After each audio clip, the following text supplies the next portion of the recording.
Welcome to the September 23rd meeting of the Portland City Council. Would you please call the roll? Saltzman, Novick, Here. Fritz, Here. Fish, Here. Hales. Here. Good morning, everyone, and welcome. We'll get to the council's regular calendar in the moment, I just wanted to make an announcement of something that's going to be coming to council because of the rising concern highlighted once again on the cover of today's Oregonian about housing affordability in the city and about homelessness. The county chair and I have been working together in a wonderful partnership with Home Forward to address the issue of veterans homelessness. We started with about 690 homeless veterans in our city, and we're down to about 230. So by a concerted effort on something of an emergency basis, we've proved that we can actually move the needle. And I think we have to do that even more for even more people other than just our vets. I'm happy about that, but that's just a start. So I'm going to bring forward to the City Council a proposal to declare a housing emergency in Portland, and that will produce authority for the city to do things better and faster than we're doing now. Similar efforts, thank you, Joe, similar efforts are underway in Seattle and in Los Angeles, where Mayor Garcetti has gone to the LA City Council and asked them to declare a housing emergency. And Mayor Murray in Seattle is doing similar things. So I believe that the West Coast cities that are dealing with housing affordability problems, with rising rents, and with intractable homelessness need to work together, and that's why I've invited those mayors along with the other West Coast mayors to a West Coast Mayors Conference here in November, and we'll continue our discussions together of those issues. But in the meantime, I think it's time for the Portland City Council to act, and I believe October 7th is when we'll bring the ordinance forward for community discussion and for council action. So because that's going to be an important item for the council and an important item for the community, I just wanted to announce that it's coming. There'll be some more information coming out of my office today, and again, the council will collaborate on the specifics of what we do under that declaration. So with that, let me proceed to the council calendar. We have some folks signed up for communications. We allow citizens to come in and make statements to the council on any issue they're interested in, and we have 5 people signed up to do that. We'll call you in a moment. After that, we have the regular council calendar, and I don't think we have any time certain items, so we'll call each of those items in turn on the regular calendar. If you're here to speak on one of those items, you need only give our clerk your name. You don't need to give us your address. Again, we typically allow people 3 minutes to testify. If you are in the audience and want to support somebody's point of view, feel free to give them a thumbs up or a wave of the hand, or if you disagree, a thumbs down. But we ask that we not make vocal demonstrations in favor or against our fellow citizens' points of view here so that we get to hear them all. So with that, I want to welcome everyone and take up item number 967. 967, request of Nolly Sethavongsak, Tori Eaglestaff, and Tyrell Como to address council regarding Roosevelt High School homecoming activities. Good morning. Come on up.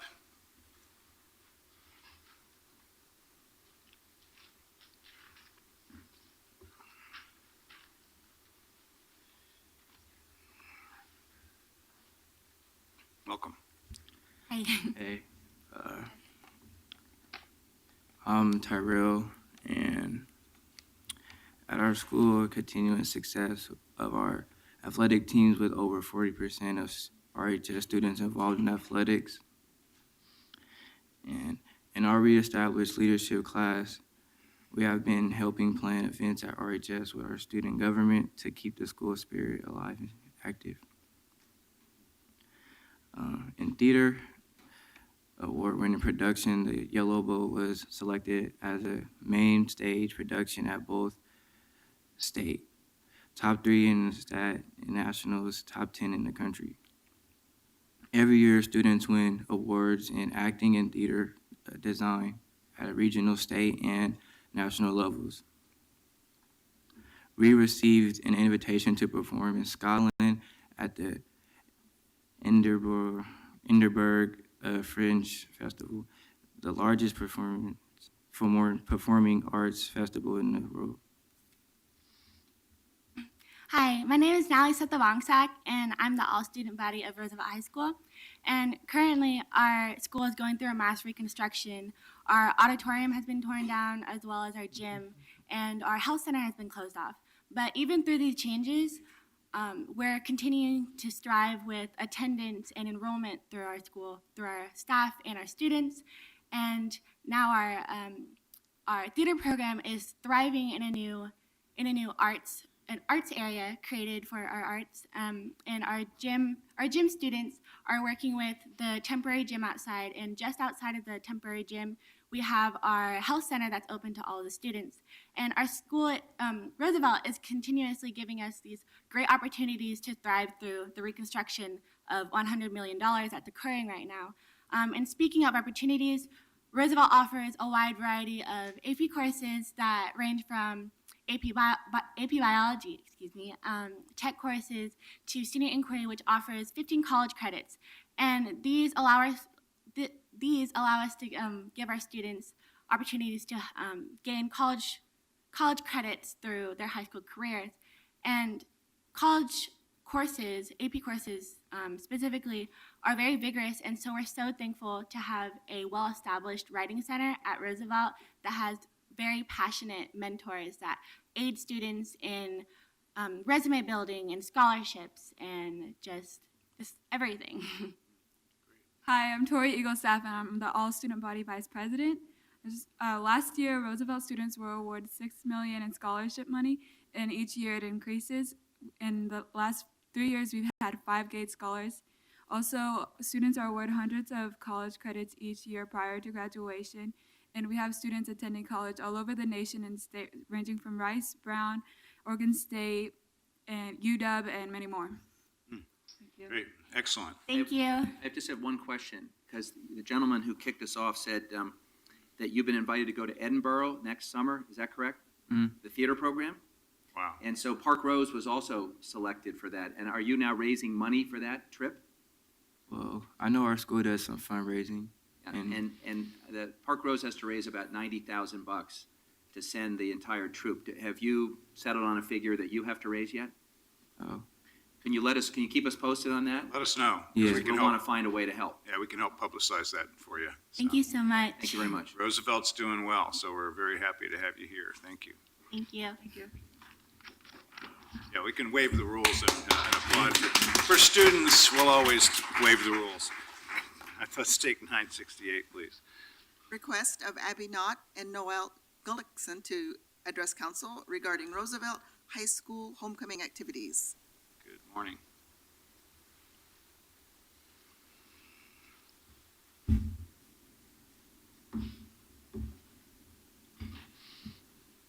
Hello, I'm Noelle Gullickson, and I'm from Roosevelt, and I'm a student leader. And in spite of all of the remodeling going on, there is no dip in our enrollment, and it's still steady with all of the students. And we're still going strong with all of our partnerships, including Sun, Neighborhood House, Multnomah County School-Based Health Clinics, University of Portland with their tutors and their student teachers, and along with our South Lake Church, who helps support with clothes closets and food pantries for students.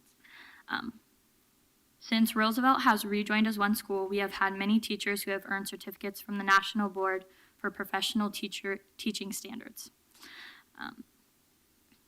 Considering the gold standard for teaching excellence, those teachers say that teamwork is definitely part of the excellence and culture at Roosevelt, and students continue to show the excellence of teamwork.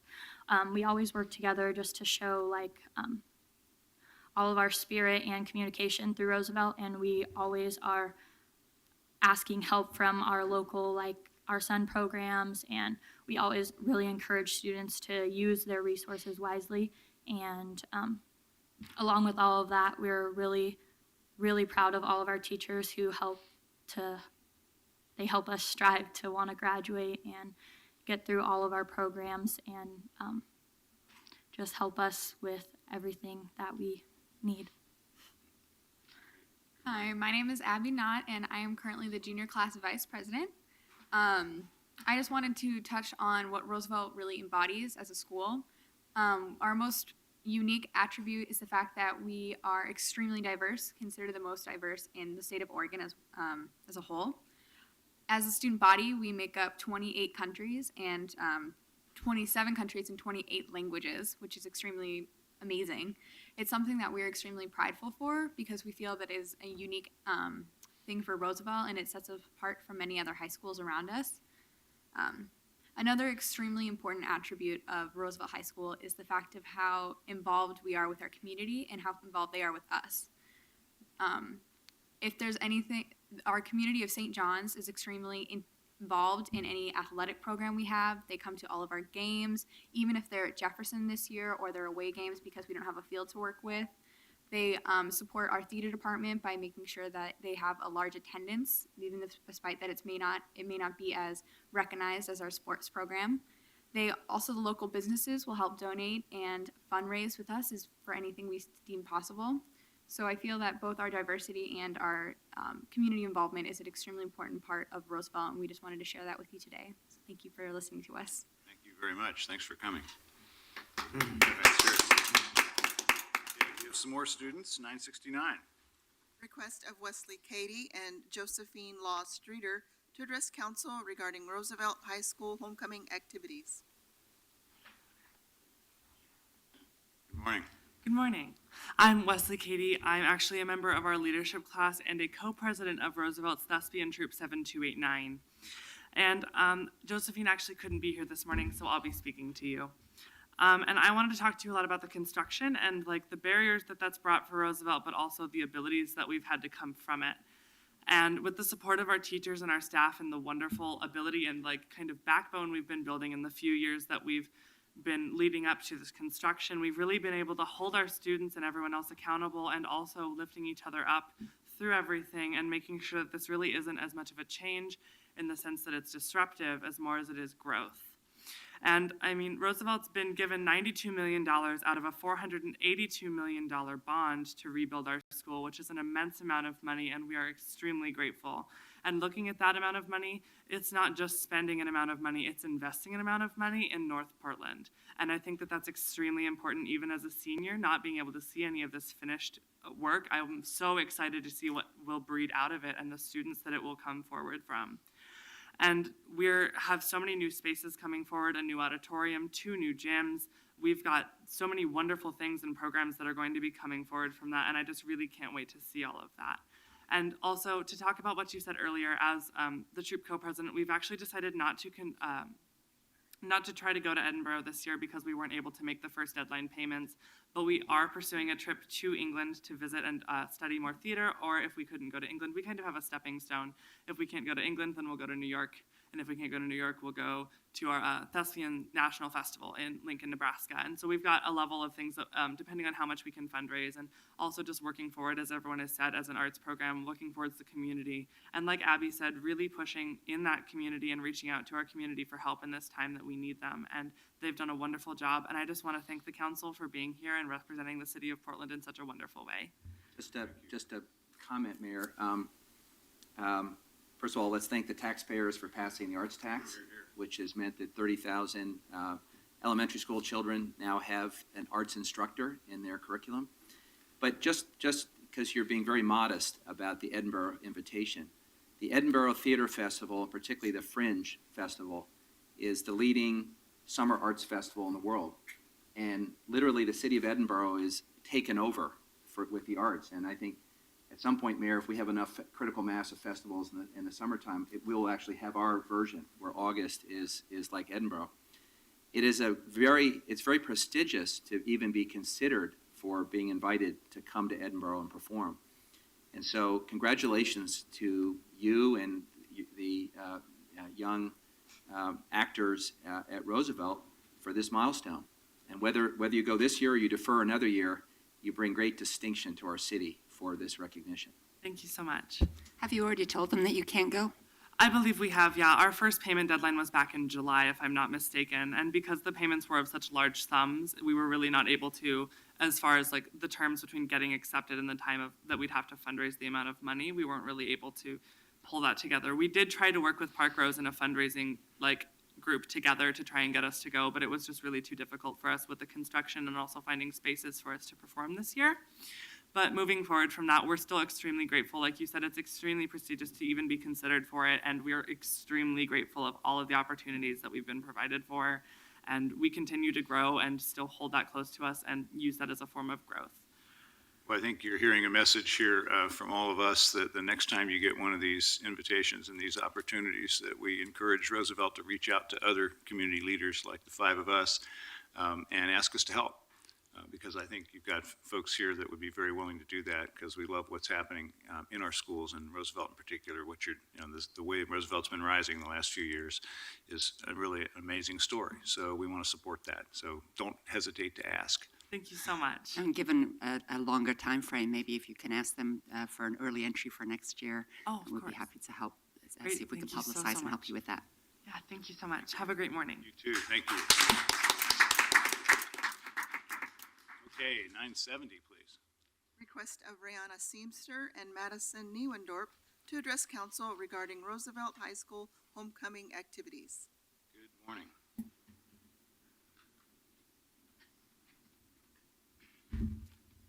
Hi, I'm Madison Newendorp, and Rihanna won't be with me today, so I will be speaking by myself. So again, I'm Madison Newendorp, and I'm a student leader at Roosevelt High School. I would like to say thank you to the mayor and the council members for allowing us and giving us the opportunity to meet and talk with you about the things that are going on in our school. We would also like to thank them for their support of RHS, and our hope today was to share with you information about homecoming, the remodel, the diversity of our school, our community connections, and the success of our students. So that's all I have to say. Thank you. Thank you very much. Welcome. Okay, one more presentation, 971. Request of Grace Asen and Josiah Green to address council regarding Roosevelt High School homecoming activities. Come on up. Good morning.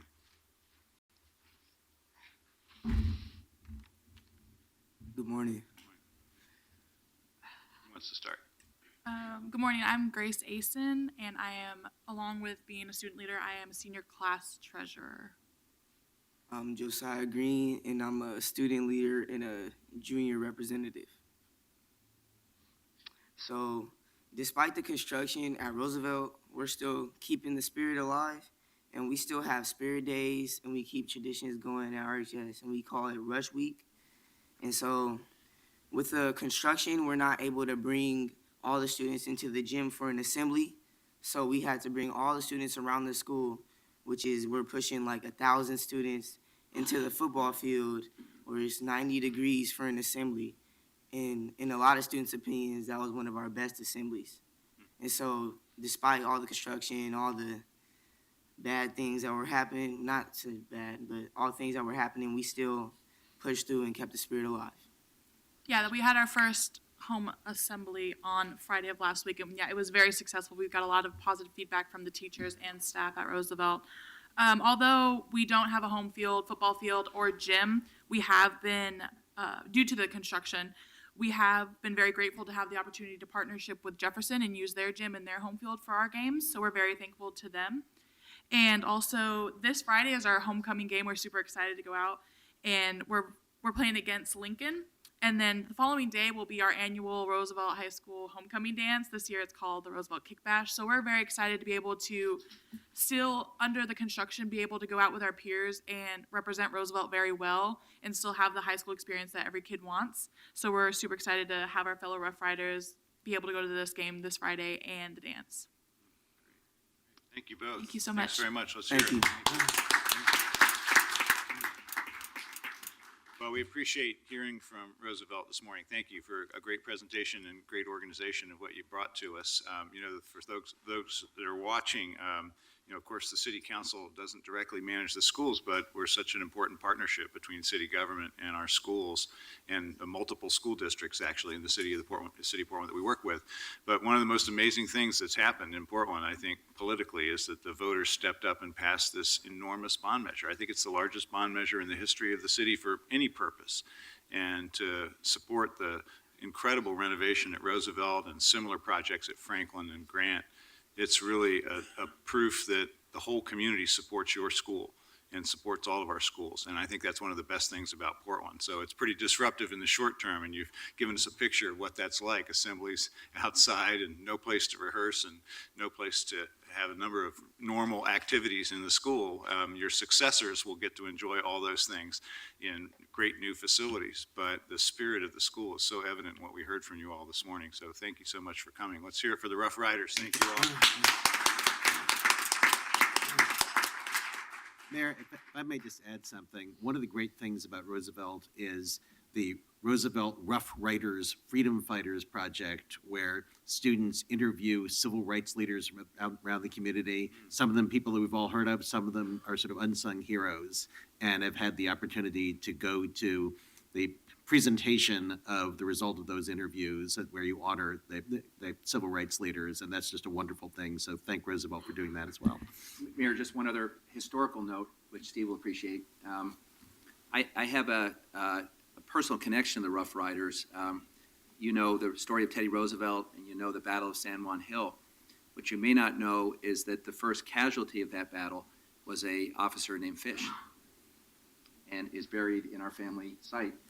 A Hamilton Fish, in fact, the first casualty of the Battle of San Juan Hill.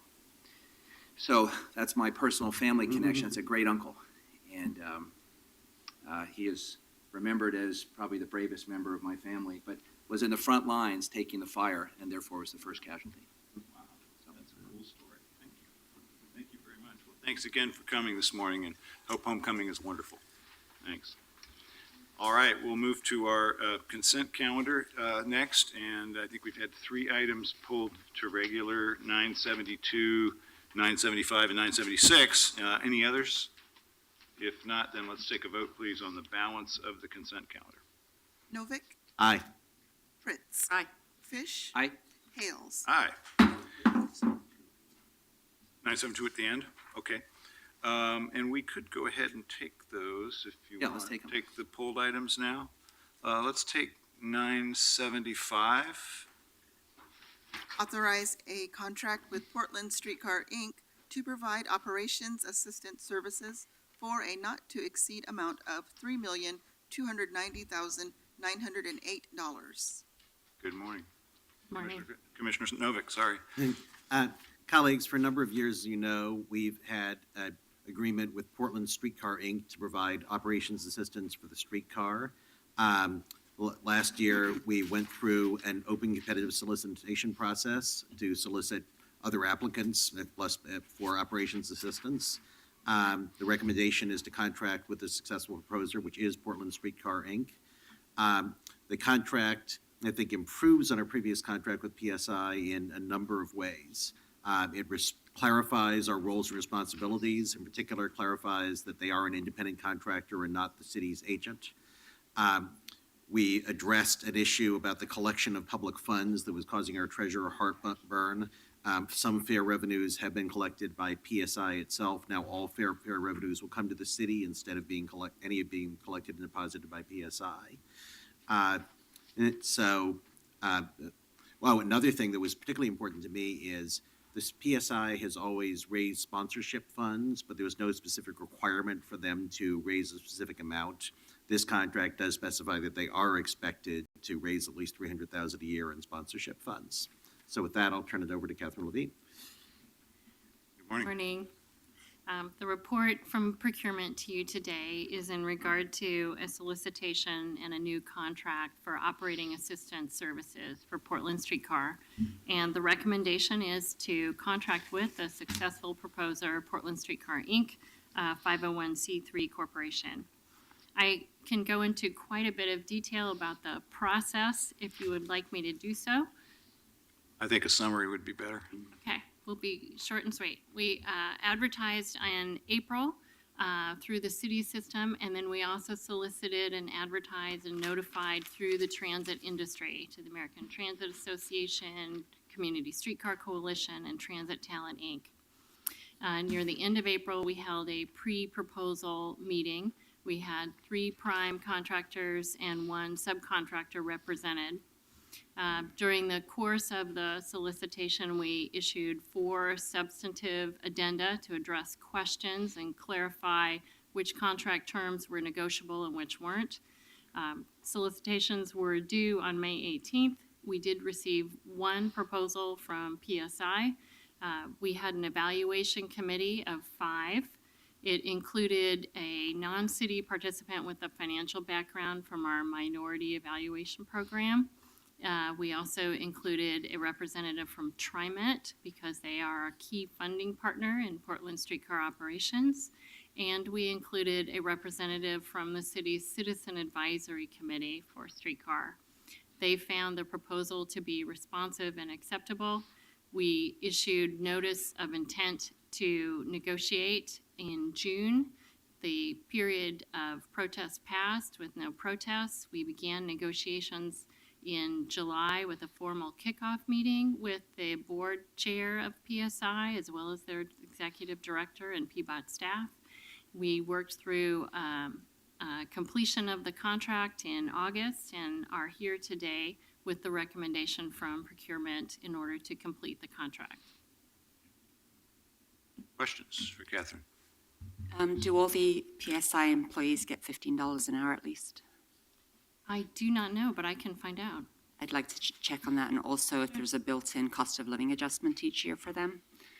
What we have done at a contract level is provide a assumed 3% increase of costs. We've not specified where that goes, but I assume that could cover personnel expenses. I'd like to make sure that it does. I think we have an overall issue where some of our pass-through money staff get cost of living increases and some don't. And Okay, so if you could check on that.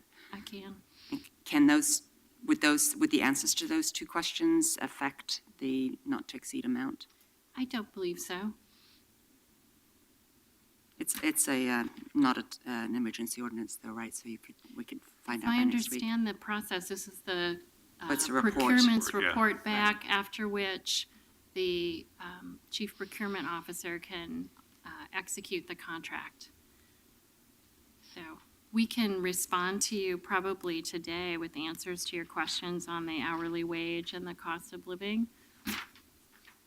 So usually it's, the contract is roughly in compliance with whatever's before us. I don't have the actual contract in front of me. I don't think procurement included it as Okay. an attachment. I did get copies of the documents that they submitted. Well, we can always amend it if necessary. Yeah. Thank you. Definitely. Okay, other questions for Catherine? Thanks very much. Thank you. Anyone want to speak on this item? Okay, come on up. Mr. Walsh and Mr. Johnson.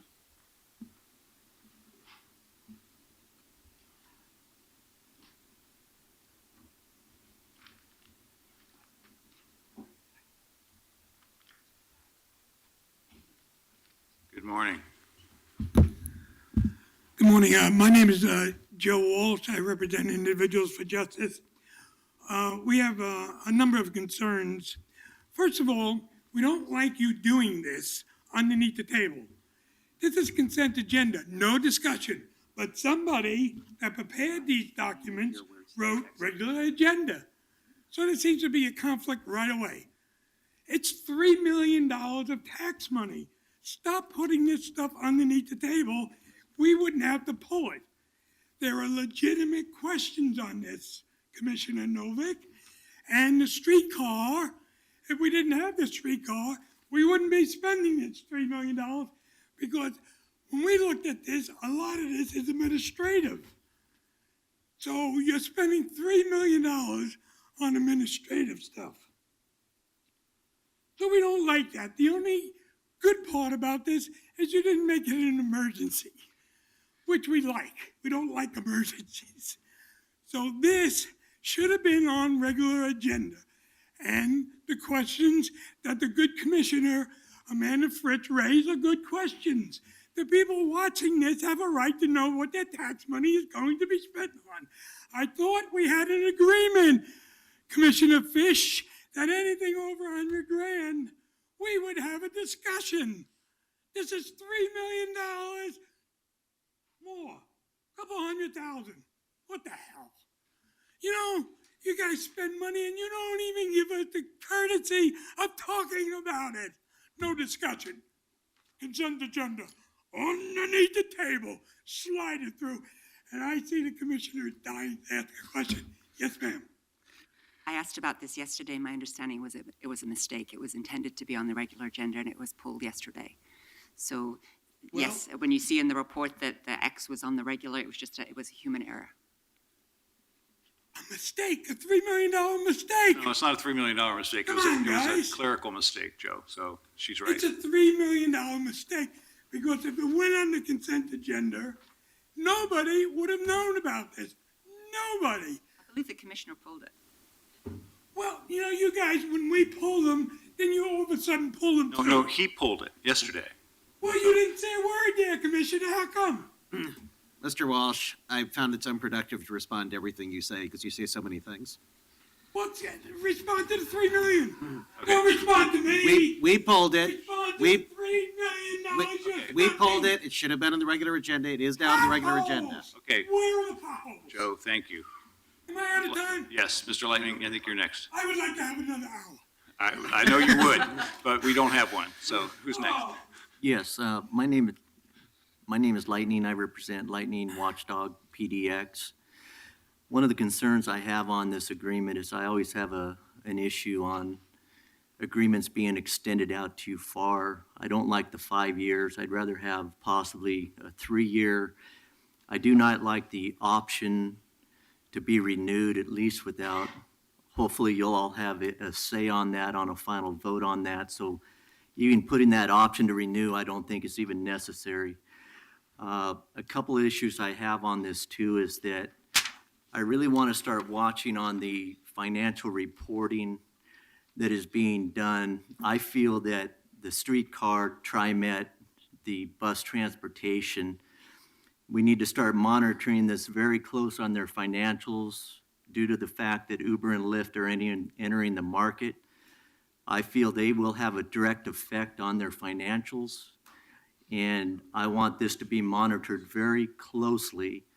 And that's why I do not want this contract extended over 5 years, because if we need to make adjustments, if we need to start funding more money toward this type of transportation, due to the fact of these TNCs coming into the marketplace with no caps, I want this documentation to be taking that into an account. I want to be looking at other states at this time to also see what effect it has on the overall public transportation. And again, any of this public transportation, any federal funding that may be granted in the future, I want to make sure this documentation is very well prepared to understand if we begin losing money on these type of projects, we don't need to be funding these projects in the future. And it is the city council's position in understanding pertaining to the transportation, any new type of transportation entering this market system, we must understand and look at how it'll affect every other type of public transportation system, and the funding that we got through federal grants and other various forms. We are required to make sure that we do not begin to lose money because of the decisions we make. Thank you. Thank you. Good morning. Good morning. For the record, my name is Charles Johnson, and with Commissioner Saltzman-Gon, we'll say Lashana Tova and wish all our Jewish citizens a good Yom Kippur, sweet year. I'm extremely concerned that Portland Streetcar is not earning their money. We link to this through the agenda, there's only a 2-page summary through Christine Moody. There's no direct link to the Portland Streetcar contract that talks about how we put teeth into the contract for quality control. There isn't any, and I hope Commissioner Fritz will just simply vote against this. We haven't seen any improvement in customer relations since Cameron Whitten had his experience on the streetcar. The idiots that run the Portland Streetcar cannot fix the sign in front of the library. They neglect it so much that citizens tore it down. So we have the reverse of broken windows policing here. We have the city doing a crappy job while citizens maintain things. So for a long time, in front of the library, perhaps the most popular streetcar stop, the stupid little sign said registering for about a month. The idiots at Portland Streetcar wouldn't fix it, so somebody tore the whole LED thing down, and it's been missing. It might be up yesterday. I don't know. I haven't looked for about 2 days. That's going to happen next on the southbound 11th Avenue streetcar at Safeway. Where under a construction stop, the sign wasn't working to tell you when the streetcar was arriving.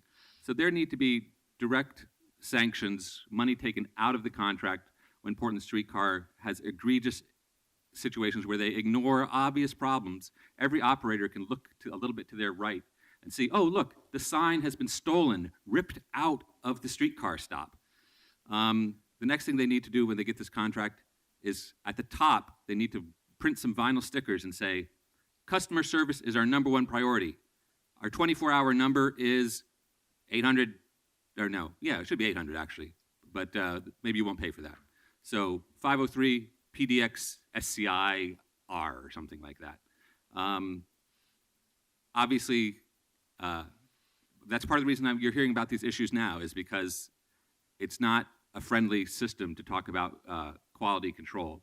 And I encourage all of you actually to vote no on this measure until presenters that actually come from Portland Streetcar, not a city staffer, but if Portland Streetcar wants $3 million, you would think they could pay some of their highly paid employees could show up and say, we enjoy doing this work, we want to do it well. But it's not, it's a pork barrel contract. Thank you. Thank you. Okay. One more, Dan Power. Okay. Thank you. Okay, thank you very much. No. Streetcar Inc. Clarify 3 points for you. First of all, the sign was not ripped down. We took it down, and it's up yesterday. Can I just add more of that? Yeah. PSI is not responsible for maintenance of the facilities. That is something Portland Streetcar does, and we currently have a system that was based on 2G that's being upgraded to 3G, and on some of the older signs, we've actually had to send them back to the manufacturer to be repaired. I believe your two questions were my wage and cost of living increase. We always have a cost of living increase. This year it was 2.1%. Our wages for our lowest paid person, which is customer service person, which we hired last week, is $14.40 per hour. If we want to do 15, that's fine with me. That was not set on anything in particular. That's just the rate we've been accruing at. So would you please increase it to 15? Sure. I'm sure they'd be happy to hear that. Good idea for all of our contractors, for us to systematically keep advancing that into other contractors. So I appreciate you bringing that up, Commissioner Fritz. Okay. Other questions? Other things that need to be followed up on? Okay, thank you both. Thank you. Okay, any further discussion? And if not, a motion, please, on the report? Second? Roll call.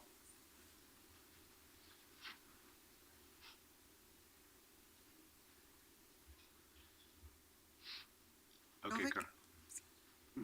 I really appreciate Catherine's, the procurement office's work on this, and we've got a contract that is significantly better than the one we had before. Aye. Fritz. Thank you. Aye. Fish. Aye. Hales. Thank you very much. Aye. Okay, let's move to 976, which was the other item pulled, well, one of the other items pulled, and then we'll go back to 972. Is that okay, Nick? All right. 976, please. Authorize charitable organizations eligible to participate in the city's 2016 charitable campaign and authorize exemptions from umbrella requirement for Portland Parks Foundation and Portland Fire Bureau toy and joy makers. Good morning. Morning. I don't know if there were specific questions about this particular item, but we actually plan an event. Tell us who you are, Jane. You what? Tell us who you are. Oh, I'm sorry. Jane Brayton, Business Operations Division Manager, and have with me Carol Whalen. I am the Charitable Campaign Coordinator. And sorry about that. We actually have an event planned at council to kick off our campaign and ask for a proclamation and have a full briefing planned for that time. This allows us to approve of the charities who've applied, who've gone through our review process, have met and signed off on all of our code requirements. It allows us to start our marketing materials for the campaign.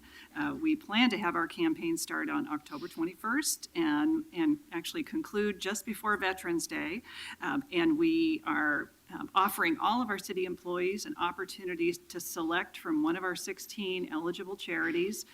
Those are mainly umbrella organizations, so employees can choose up to 500 different organizations that they can give money to.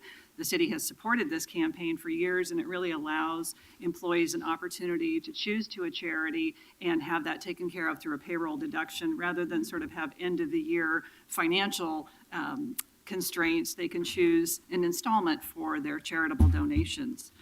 We have 16 charities participating. We are recommending that the Portland Parks Foundation and Portland Fire Toy and Joy Makers, they have historically not met the umbrella designation by contributing to 9 different organizations, but they have had a longstanding history with the city and a connection to our city services. They do receive a fair amount of our city employees' pledges and are connected to our service, so we are, again, asking for the exemption from that 9 organization umbrella requirement for those 2 organizations. Again, we have almost 500 city employees donating almost $250,000 through this campaign. It's a way that employees feel very good about giving back to their community in addition to their public service. They have enjoyed participating in this campaign, and we ask for you to recommend. We are recommending these charities to participate and then have a full slate of campaign kickoff activities planned with bureaus in your portfolio. I just want to make one comment, which is thank you for providing this benefit, because it makes the act of giving a lot easier when you can check a box and have it automatically deducted from your paycheck and go to a cause that you support. And so I think it's great that we do it. I think it's important that we screen the organizations that make the list. But I'm proud of the generosity of city workers, and really grateful that we have a system that makes it so easy where it just automatically comes out of our paycheck. So thank you very much. Thank you, Commissioner. Other questions? Thanks very much. We're looking forward to the campaign. Thank you. Thank you. So does anyone want to speak on this item? Mr. Lightning? Come on up.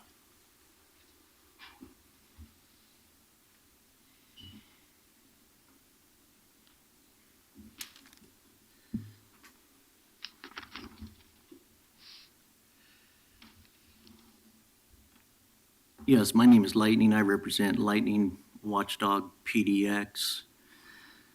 As you know, in the past, I've done speeches on the different foundations, and of course, I support the foundations and hope they do very well. One of the issues I have on this whole situation here, again, is that when we're talking authorize the use of payroll deduction system, is that as Mayor Hale stated earlier today, is that we are in a state of emergency pertaining to the homeless, to affordable housing issues. And until we start putting that at the top of the list, and as Commissioner Salzman has created the housing fund, which I don't see on this list, and number one, I'd like to know if payroll deductions can go toward the housing fund, which I thought was originally set up to do. I'd also like to have this at the top of the list due to that's a state of emergency. I'd like all the employees of the city of Portland to understand that when you have homeless people scattered around on the sidewalks and the doorways, that is also your responsibility to make sure that there is a solution for that. Your salaries, your COLA, your pensions, everything has an effect on that situation. And I could sit here and start going after your salaries, your pensions, and your COLA, but I'm not doing that because you earn every penny. But you need to take in consideration that when we are in a state of emergency and other foundations can look to other areas to obtain their funding, the city and Portland's employees' first responsibility should be the homeless, should be to affordable housing.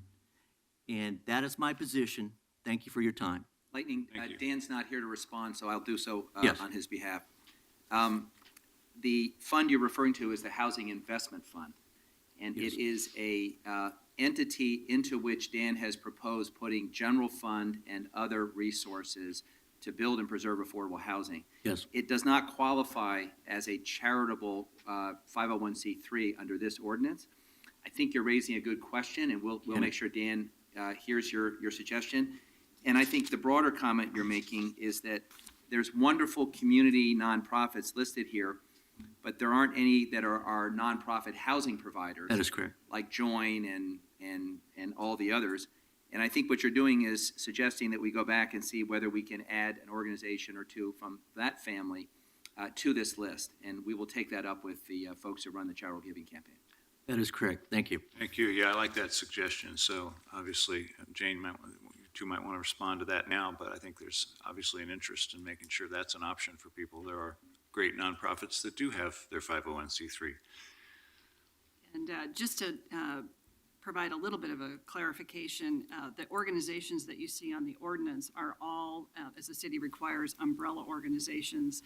So what we can provide to the council is a complete list of all of the organizations that are under the umbrellas. So an employee can choose the umbrella organization or any one of their affiliates.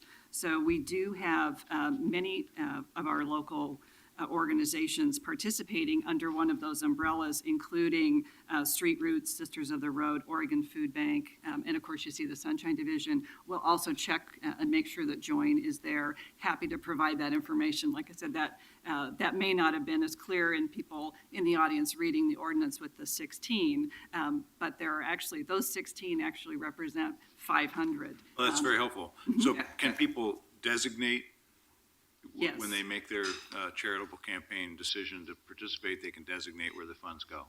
Yes.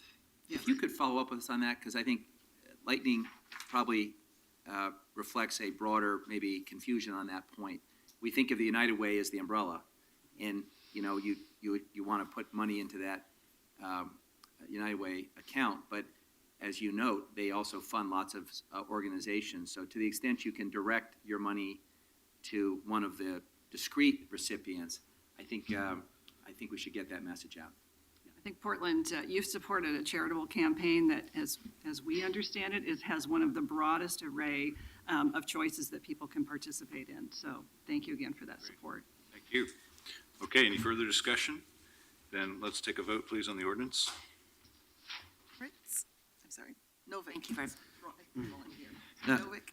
This is a great program. It does, and it's a lot easier to give on a paycheck by paycheck basis rather than in one lump sum. So I really appreciate this program and appreciate your work on it. Aye. Fritz. Thank you. Aye. Fish. Thanks very much. Aye. Hales. Thank you, and look forward to helping encourage all our fellow employees to make use of this option to do the right thing. Thank you. Aye. Okay, let's go back to 972 if you're ready, Commissioner Fish. Okay. Appoint Marie Walkowitz, Alice Brawley Chesworth, and Cindy Dietz as ex officio members to the Portland Utility Board for terms to expire June 30, 2016. Fish. Mayor, this shows up under your name, but Right. you and I have agreed to tag team this morning, and so I'll take the lead. Little bit of context. When we adopted the legislation that created the Portland Utility Board, Commissioner Fritz proposed an amendment, and it was a very thoughtful one. She thought that during budget season, we should expand the membership of the pub to include 3 ex officio employees who would be resources to the pub and essentially be the local experts on what's happening in the front lines of the bureaus to be resources to the pub. And we memorialized that in the regulations. And I'll just, since I have them in front of me, I'll just note that it's 3.123.040 sub C. The mayor shall, in consultation with the commissioner in charge, which is me, appoint 3 non-voting ex officio members annually to engage utility bureau employees in the budget process. The ex officio members shall serve for a period equal to the budget process, and they may be reappointed up to 3 times. Council thought that proposal from Commissioner Fritz was a good one. It was accepted and incorporated into the legislation. Before us is the mayor's recommendation in consultation with me, and the three names are listed on the ordinance. Marie Walkowitz is the Environmental Program Coordinator with Johnson Creek Focus for the Bureau of Environmental Services. Alice Brawley Chesworth is a Management Analyst with the Environmental Policy Division of the Bureau of Environmental Services. And Cindy Dietz is a Manager in the Water Bureau's Development Services team. All three were selected by the bureaus to be representative of the employees in this process, and they are before us today for the purpose of confirming their appointment as ex officio non-voting members. Claudia, did I miss anything? No, that pretty much sums it up. Okay, questions for Commissioner Fish or Claudio? Thank you for being here. Stand by, and we'll see if there's somebody wanting to speak on this item. Mr. Johnson? Okay, come on up.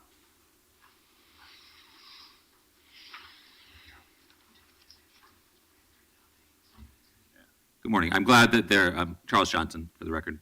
I'm glad that there are staff members assigned to go to the utility board meetings and to be there to interact with volunteer commissioners.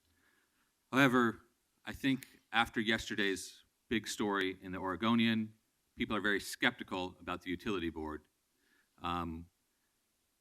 We have holes in the ground, then we plug them up and we build some more holes in the ground and pour money into them.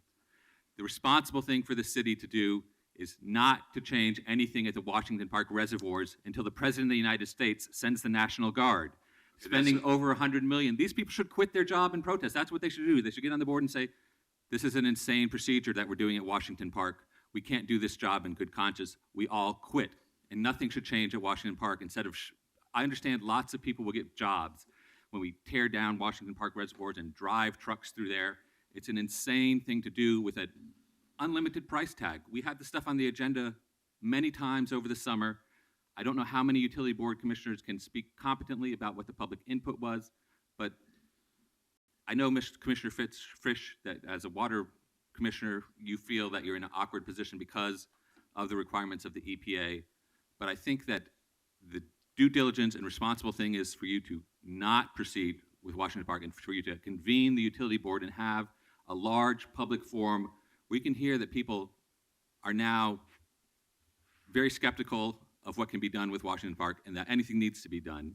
And I will be engaging with the utility board commissioners to find out how they can possibly rationalize staying in their job with such a boondoggle. Thank you. Thank you. Okay, any other comments? So we need a motion, please, to accept the report. Second. Further discussion? Roll call. Novick? Aye. Fish? Mayor, I want to thank all three employees for agreeing to take on this assignment. It will be time-consuming, it will be challenging, and they will be working in concert with one of the 9 board members that has been already appointed, who actually was designated as a representative of represented employees. The additional 3 employees will ensure that the voice of the workforce is reflected as we go through the budget review process. And they are in effect replacing folks that used to serve on the BACs, the budget advisory committees. But as you know, we folded the BACs in with the pub.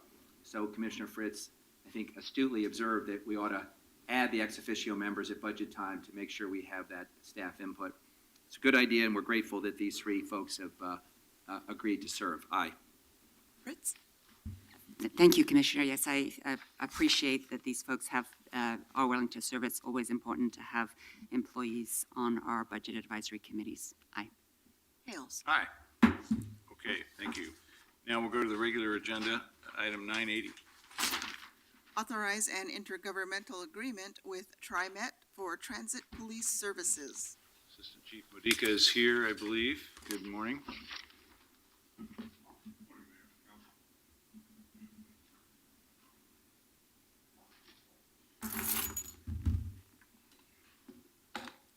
Good morning. Tell us about how this agreement works and what's ahead. Certainly.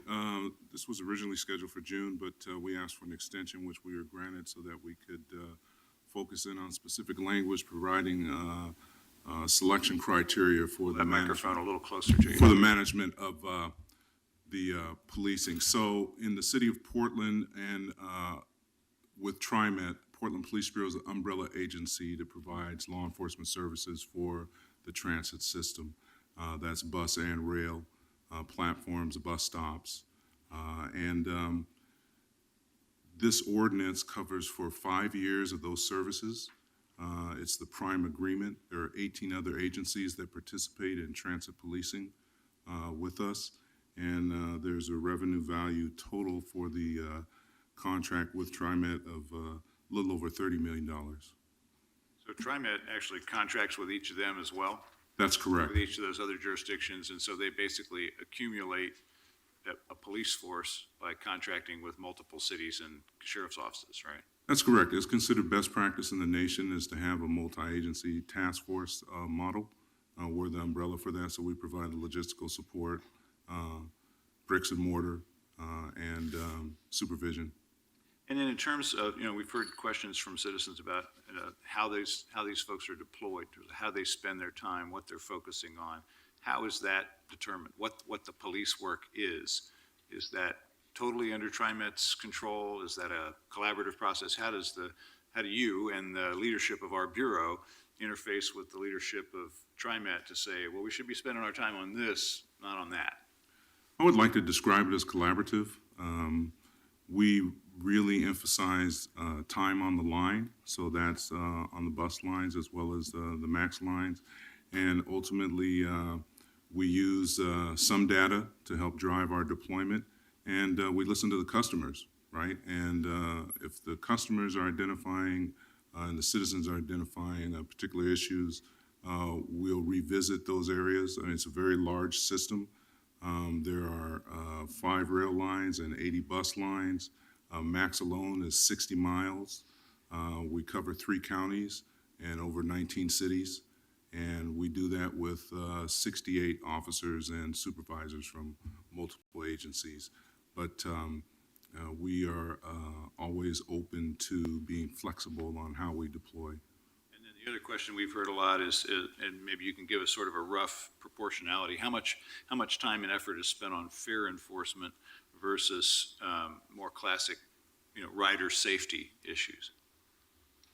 I think percentage-wise, it's probably 30-60. Fare is fair. People really should be paying their fare to ride on the line. I think what many people don't recognize is that TriMet also has fare inspectors. So if you encounter somebody in a uniform on the system that's asking you about your fare, it's not necessarily a transit police officer, although we do that. But our officers are also equipped with courtesy tickets and or warnings. We really try to emphasize a safe, clean, respectful experience on the system. There are chronic issues, as we all know, on the transportation system, but those are also national issues as well. People seeking shelter and those that may have some addiction problems that seek space at the platforms or the bus stops, that type of thing. Thank you. Other questions for Assistant Chief Movica? Well, so 30% of the time is spent on fare enforcement. And Mayor, as police commissioner, going after folks who are stealing a $2.50 ride doesn't necessarily seem like a good use of our scarce police officers' time. We know that our police officers, we have fewer per capita than many big cities our size. I would much rather the officers. Well, sorry. This is what we have to deal with the media. So Commissioner Fritz, would you go back to I don't know what's wrong with Siri. We all understood you. I have my This point Siri has a set up problem with with your an English comments. Let's go back accent. to the beginning So. on this. Commissioner, can I say that I certainly appreciate your perspective. I also ask for people to understand that it's a multi-agency task force, so it's not just Portland police officers. And in fact, it's the chronic issues and the safety issues, and then just presence, time and presence. I think that what we've experienced many times is those without fare are those that also have other presenting issues. And when we say fair enforcement, there's a large span of what that really means, to include, as I said, either courtesy tickets or warnings or sometimes a citation, but that is also something that can be mitigated. We do recognize that it's a low-level offense. It does inject people into the system, and especially with regard to our young community, our kiddo community. We endeavor to do everything to not inject them into the system. But certainly, all of our time cannot be spent on just fair inspection or enforcement. There are park and ride lots, and then there are other issues along with such a large transportation system. We consider very safe nationally as a transportation system. It sounds like you're using fair inspection almost like a pretext stop to then go after folks for other issues. And maybe those are low-level offenses also. I'd like to get the data on how many of your fair inspections do result in catching serious offenders. I'd also, Mayor, like a discussion of, with the amounts of money that we're spending for 30% of these officers' time on fair inspection, if we were to use that to help subsidize TriMet so that we had a fairless system, would that be more cost effective? We know we're currently giving TriMet over $900,000 for students in the Portland Public School District to ride the buses free. You know, you mentioned the issue with young offenders. If all young people got to ride the transit system for free, maybe they could get to their job interviews and their activities such as the ones that you set up this summer for the teen programs at the community centers. We have a big problem in East Portland right now that because their schools don't get the free bus pass, they can't get to Montevilla Teen Center because they don't have fares.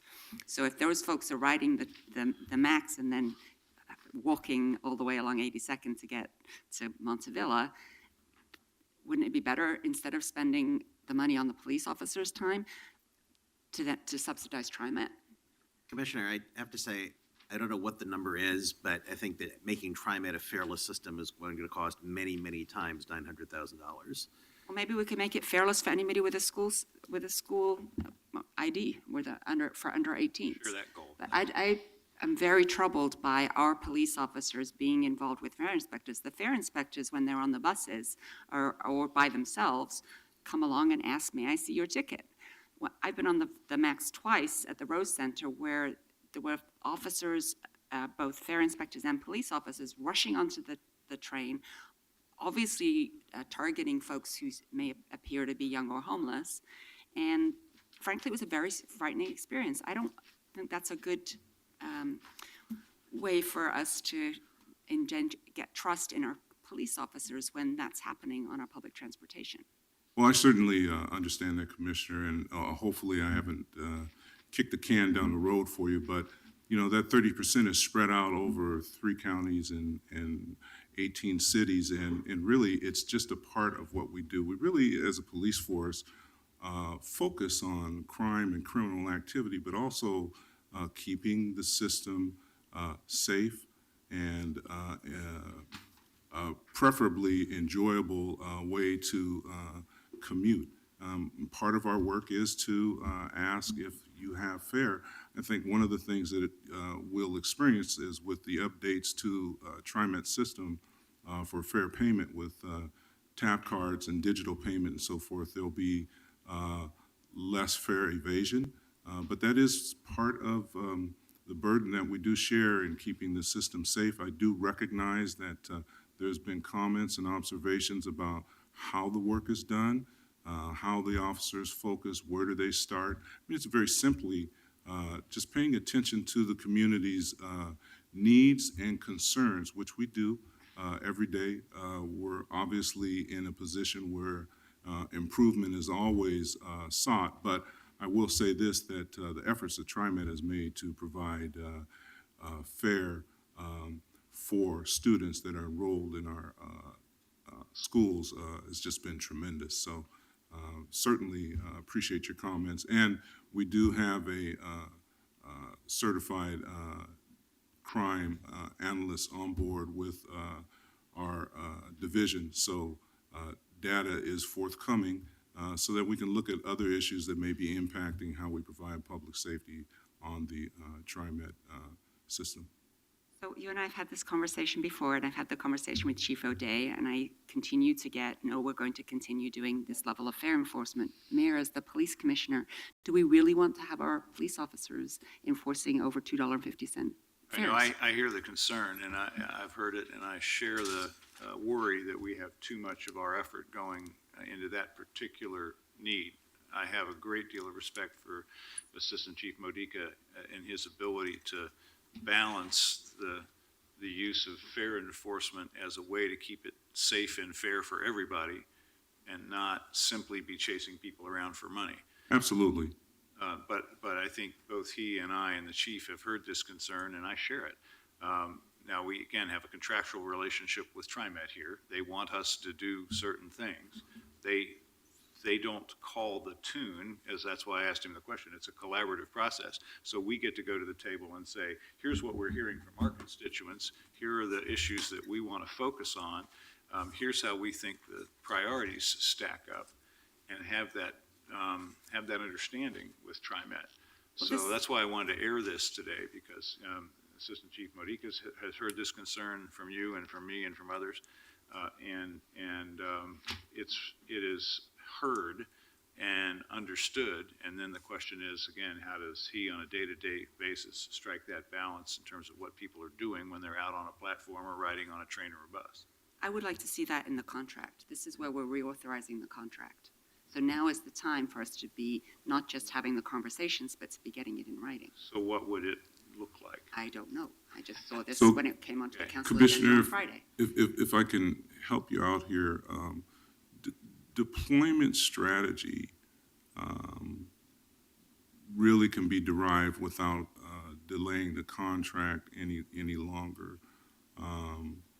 We hear the concern, and quite frankly, if you ask the officers and the deputies assigned to the division, they would too echo what I'm saying, is that we really focus on crime interdiction and crime prevention. Fair inspection and fair enforcement is just a piece of that. And the 30% number is an estimate if you spread that out over the total system, over the total year. We're not hired as fair inspectors. We're hired as law enforcement officers that provide public safety for the transit system.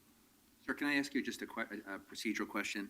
Because at some point, if Commissioner Fritz has a concern about language and wants to propose it, we may not have the votes to pass an emergency measure, in which case it would come back next week. This is listed as an emergency. Is there some reason that it has to be adopted today? It was delayed in June. I understand, but yes. It's already out of date. And so the dates for the contract, this needs to be approved by the 30th of September to have the contract meet the. So that means, dates I don't control the time here. We have to have a unanimous vote, but that means technically it could go to it next week with an amendment and still have an emergency clause on it and meet your timeline. Is that correct? Yes. So, Right. We could Mayor, I think it may be more fruitful to have that discussion so Commissioner Fritz gets the briefing she needs rather than to do it on the fly. I'd appreciate that. Thank you. To see if we can put some language into the contract proposal. All right, well, let's The take. intent would be to come back next week with language that we would just set it over with the emergency clause so that the intent is to put it to a vote next week. Sure. Let's take testimony today, because there may be people here who want to speak on this item, and then Assistant Chief Modica and I will follow up with the council with some language that maybe clarifies what the rules of engagement are. Right. And Chief Modica, I do need to emphasize I have the utmost respect for you and for Chief O'Day and for all of your officers. This is a policy question that the council is engaged in. This is the point where where the whole council gets to engage in the policy issue. So thank you for all of your service and for your leadership of this division. We certainly appreciate your comments. All right, thanks. All right, we'll see if there's anyone who wants to speak on this item. We have two people, Joe Walsh and Charles Johnson. Come on up. Thanks, Kevin. Appreciate it. You're welcome.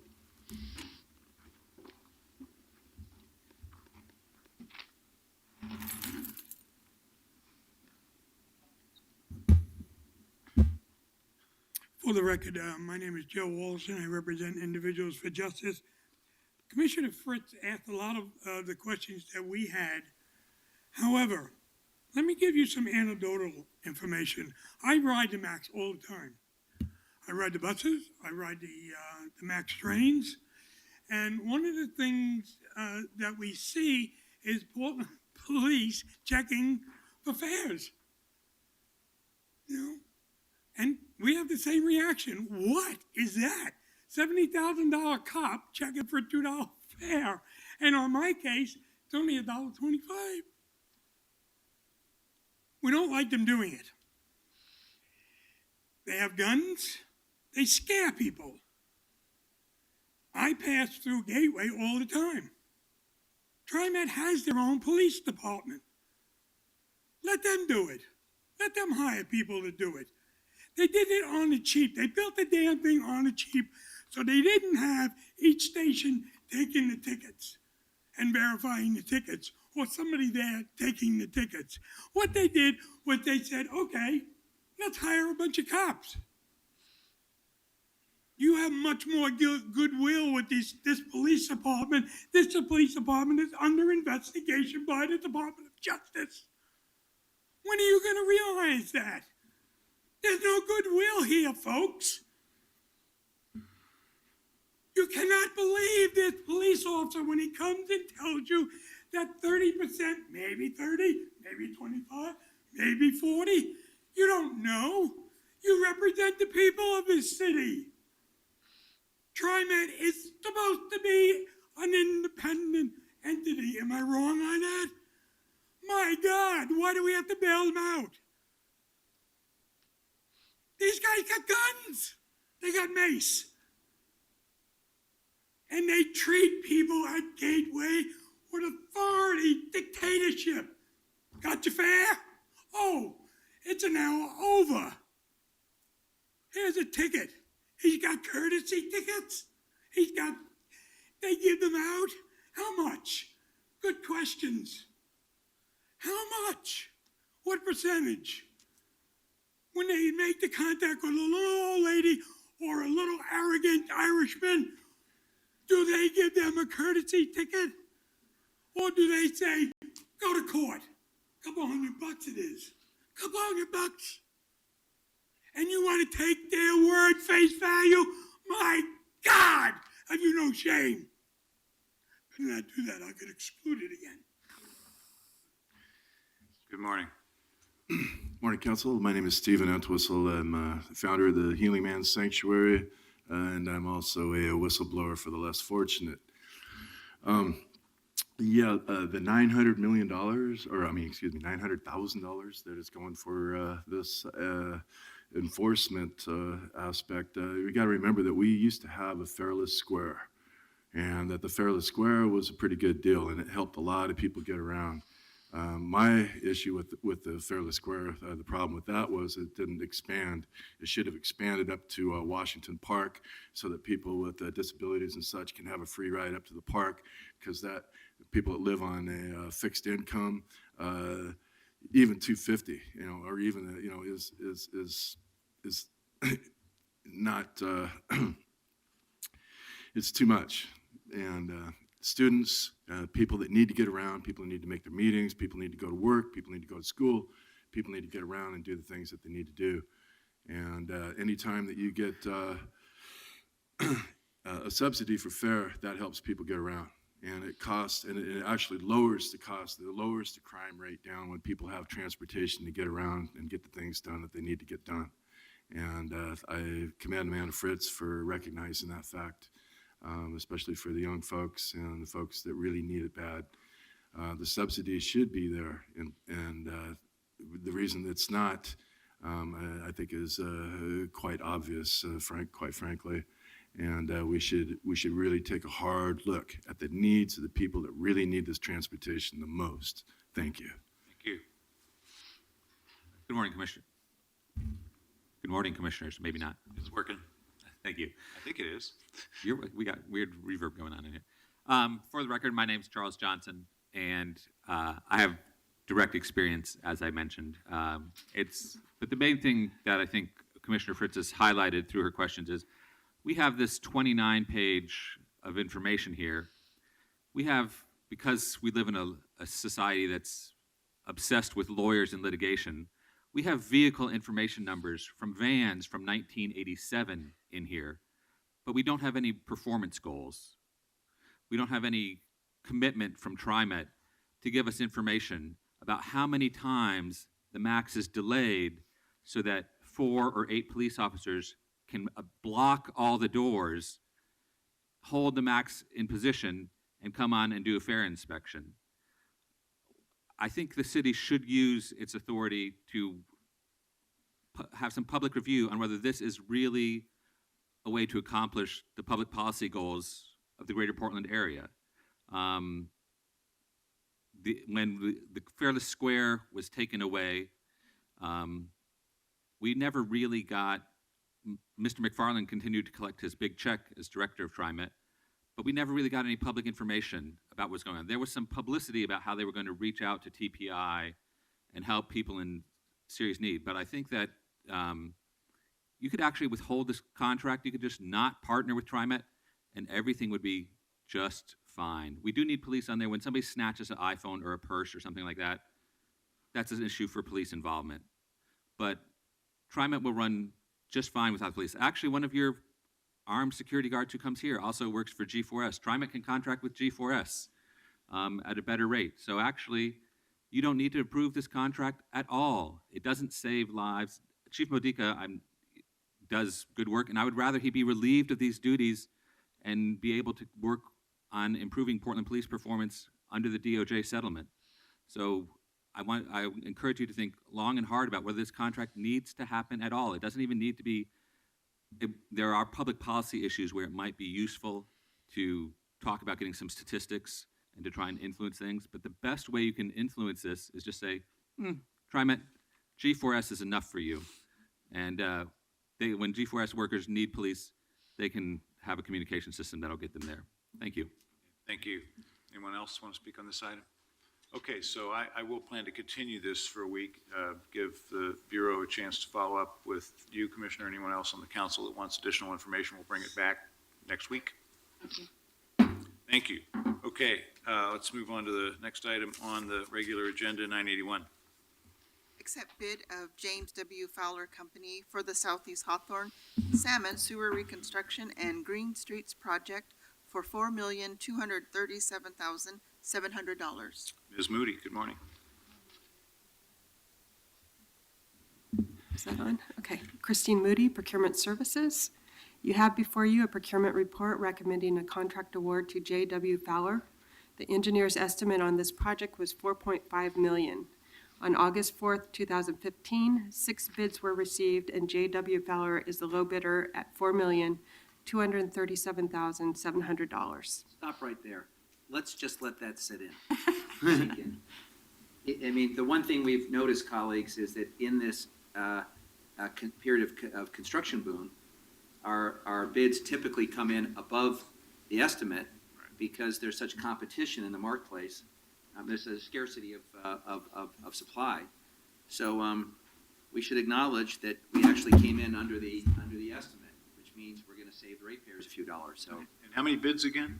We received 6 bids on this project. Okay, thank you, Commissioner. This will be noted at salary review time. This will be part of your If this was packet. the private sector, that would be true, but. We'll split it with you. I was gonna, let's not even negotiate. We'll just divide it in half. Okay. So the Bureau of Environmental Services has reviewed the bid items and they accept the proposed pricing, as the Commissioner stated.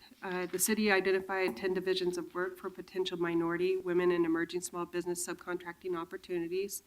The MWSB subcontracting participation on this project is at 78.5%, with work being performed in concrete cutting, hauling, traffic control, and landscaping. I'll turn this back over to council if you have any questions. And Scott Gibson from Environmental Services is here to answer technical questions as well. Okay, great. Questions for Christine? Thank you very much. And any questions for the Bureau? Anyone want to speak on this item? Okay, then a motion, please.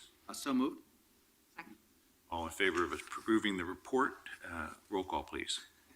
Novick, Aye. Fritz, Thank you. Aye. Fish, Thanks to the Bureau and thanks to Procurement Services and Christine for their great work. Aye. Hales. Aye, good work, thank you. 982. Authorize up to $20 million of interim financing for local improvement projects. Good morning. Good morning. Welcome, our treasurer. For the record, Jennifer Cooperman, City Treasurer. This ordinance authorizes a revolving line of credit in an amount not to exceed $20 million and for a term no longer than 5 years to provide interim financing for local improvement district projects located throughout the city. This request will authorize a new line to replace an existing line of credit that expires December 21st of 2015. Approval of the ordinance will ensure continued funding for local improvement district projects throughout the city. Amounts borrowed on the line will be repaid from assessment payments from property owners and from proceeds of long-term bonds. We will be selecting a commercial bank to provide the line of credit through a request for terms process. Jennifer, I just have one comment. Yes. And you know that I hold you in the highest regard. Are we correct on that? You've told me. Okay. Big fan of your kids. I love your work and grateful for your service. This isn't really directed to you, but when I saw the schedule, the agenda, I had no idea what 982 was reading off the text. And all I'm going to ask is that if we can go the extra mile when we write these up to provide a little more detail so that the public doesn't have to read the underlying documents.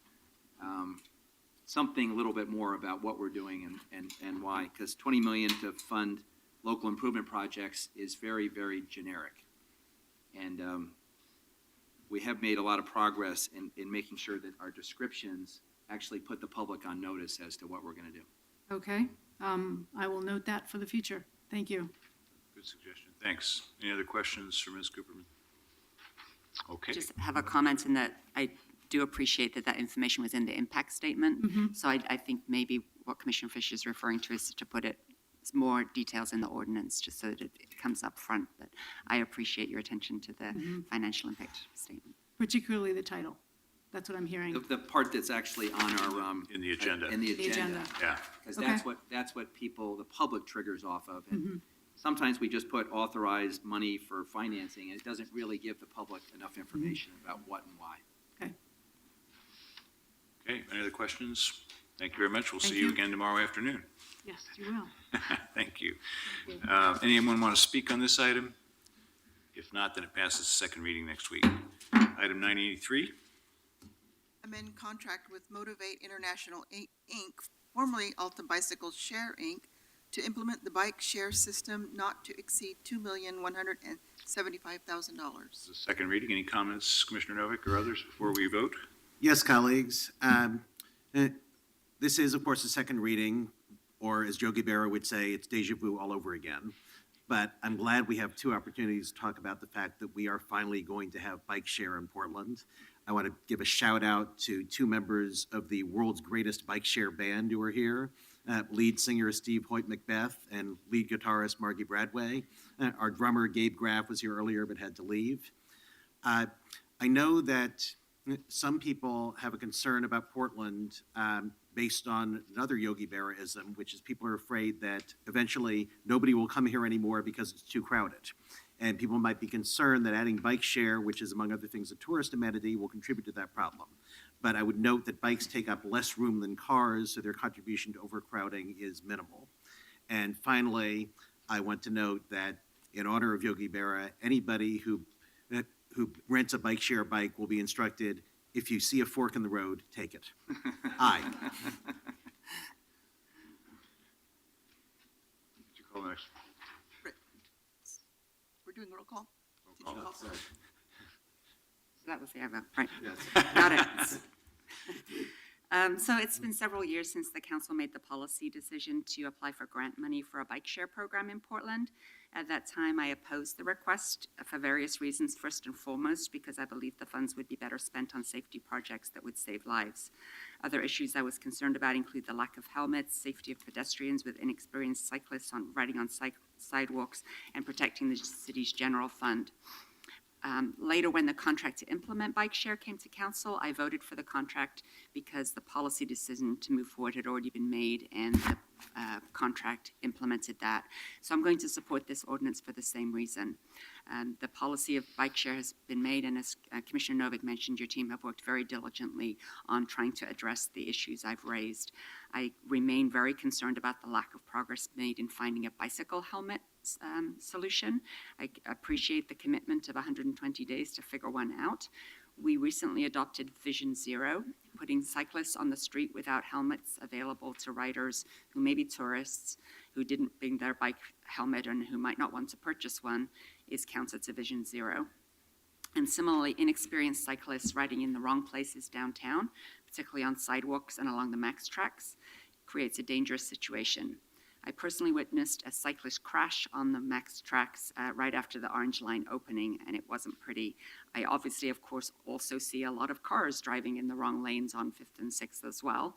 They have a little more protection than a cyclist or a pedestrian, and so I'm voting for this contract amendment, and I will look forward to working with the Bureau and the Commissioner on a very strong education component, encouraging helmet use with giving directions on where helmets can be purchased, and giving directions that it is illegal to cycle on sidewalks in the downtown area, and it is very dangerous to drive on the tracks.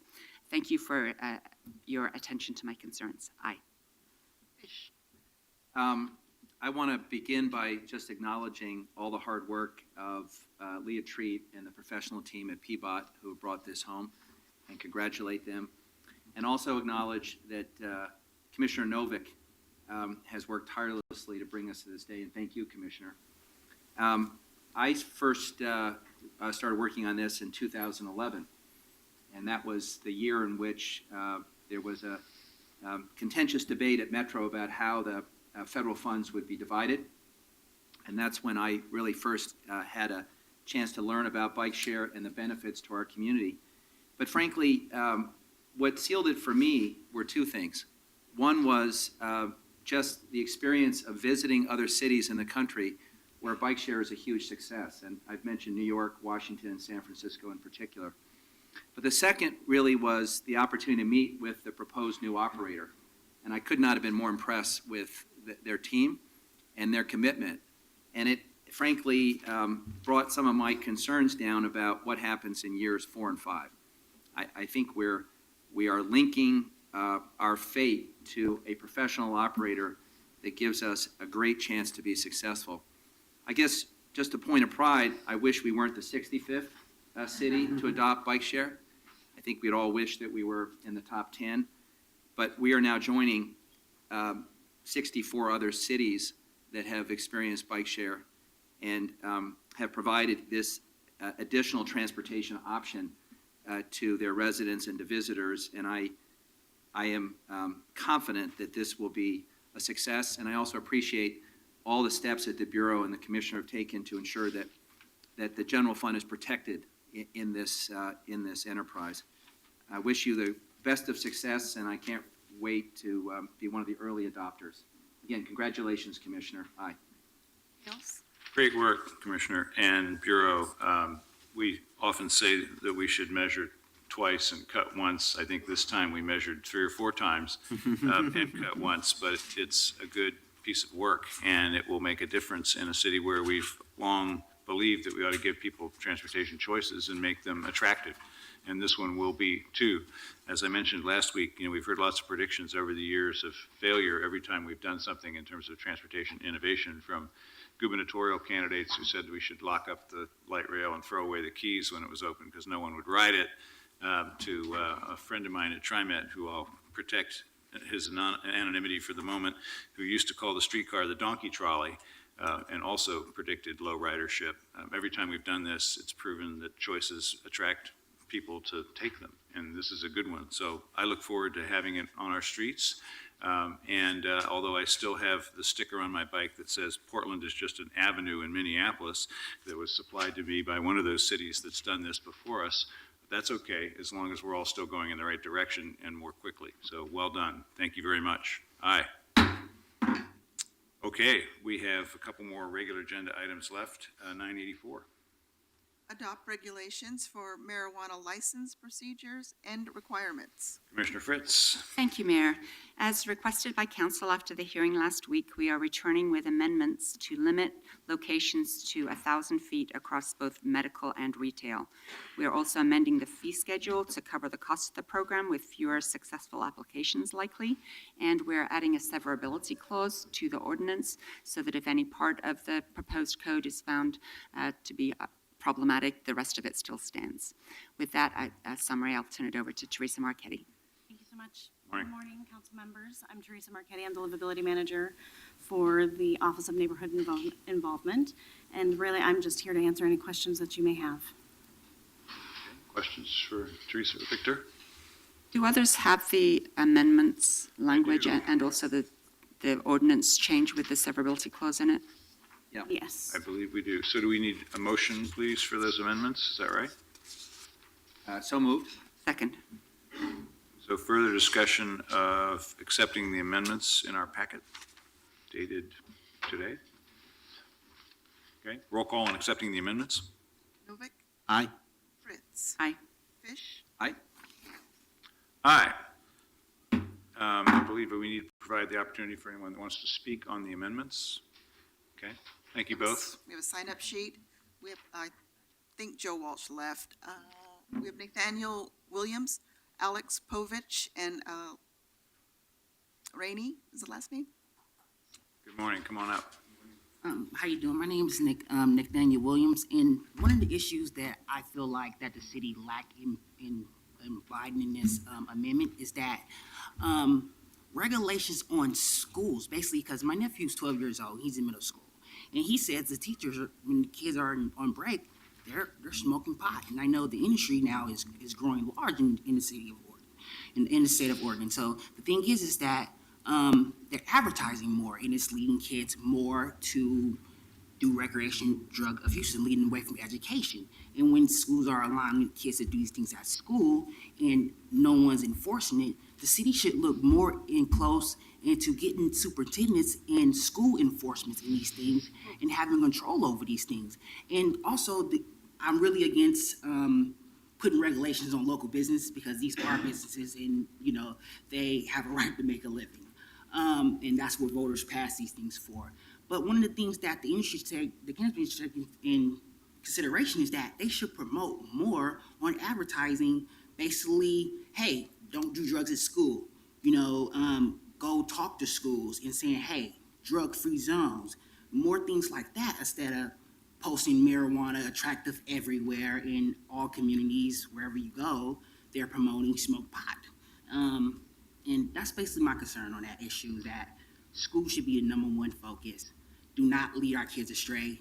That education is the key to success. And marijuana is a gateway drug to a lot of more things. And I know a lot of kids start off smoking at 14, 15 years old, and they should be focusing on their schoolwork. And the industries are now freely promoting it wherever you go, and they're passing out flyers and saying, hey, come smoke. And a lot of our kids are doing it. And schools should be held accountable for those things and should be enforcing teachers with allowing kids to smoke, because probably teachers probably smoke pot as well. It happens. They're not enforcing it. And I feel like that's a concern for my nephew if he's telling me, hey, kids are smoking weed at school. I'm like, wow, and teachers do anything? He's like, no. So I should really take that in consideration and give that a really, really strong look into the school districts in the city of Portland, instead of putting more regulations on the cannabis industry and come to agreement on promoting it. Thank you. Thank you. I do think it's maybe not an either or, it's both. This is the regulatory system, and we are going to be having a big education campaign. If you could talk to Rachel Wiggins, who's behind the council clerk, and let her know which school your nephew attends, because we do have school police officers, and absolutely it is not legal to use marijuana in public, any kind of public place, and that includes any place that you can pay to get into if anybody can pay to get into it. So there's a lot of education that we need to do. It's not that, hey, this is legal and we can do it anywhere we want. Right. So I really appreciate your Yeah, comments. teachers should be held accountable for those things, and the superintendent should be really, really strict. You could talk to Rachel, who's right behind the council clerk. Thank you I so really much. appreciate it. Thank you. Helpful, thank Thank you. Thank you. Good morning.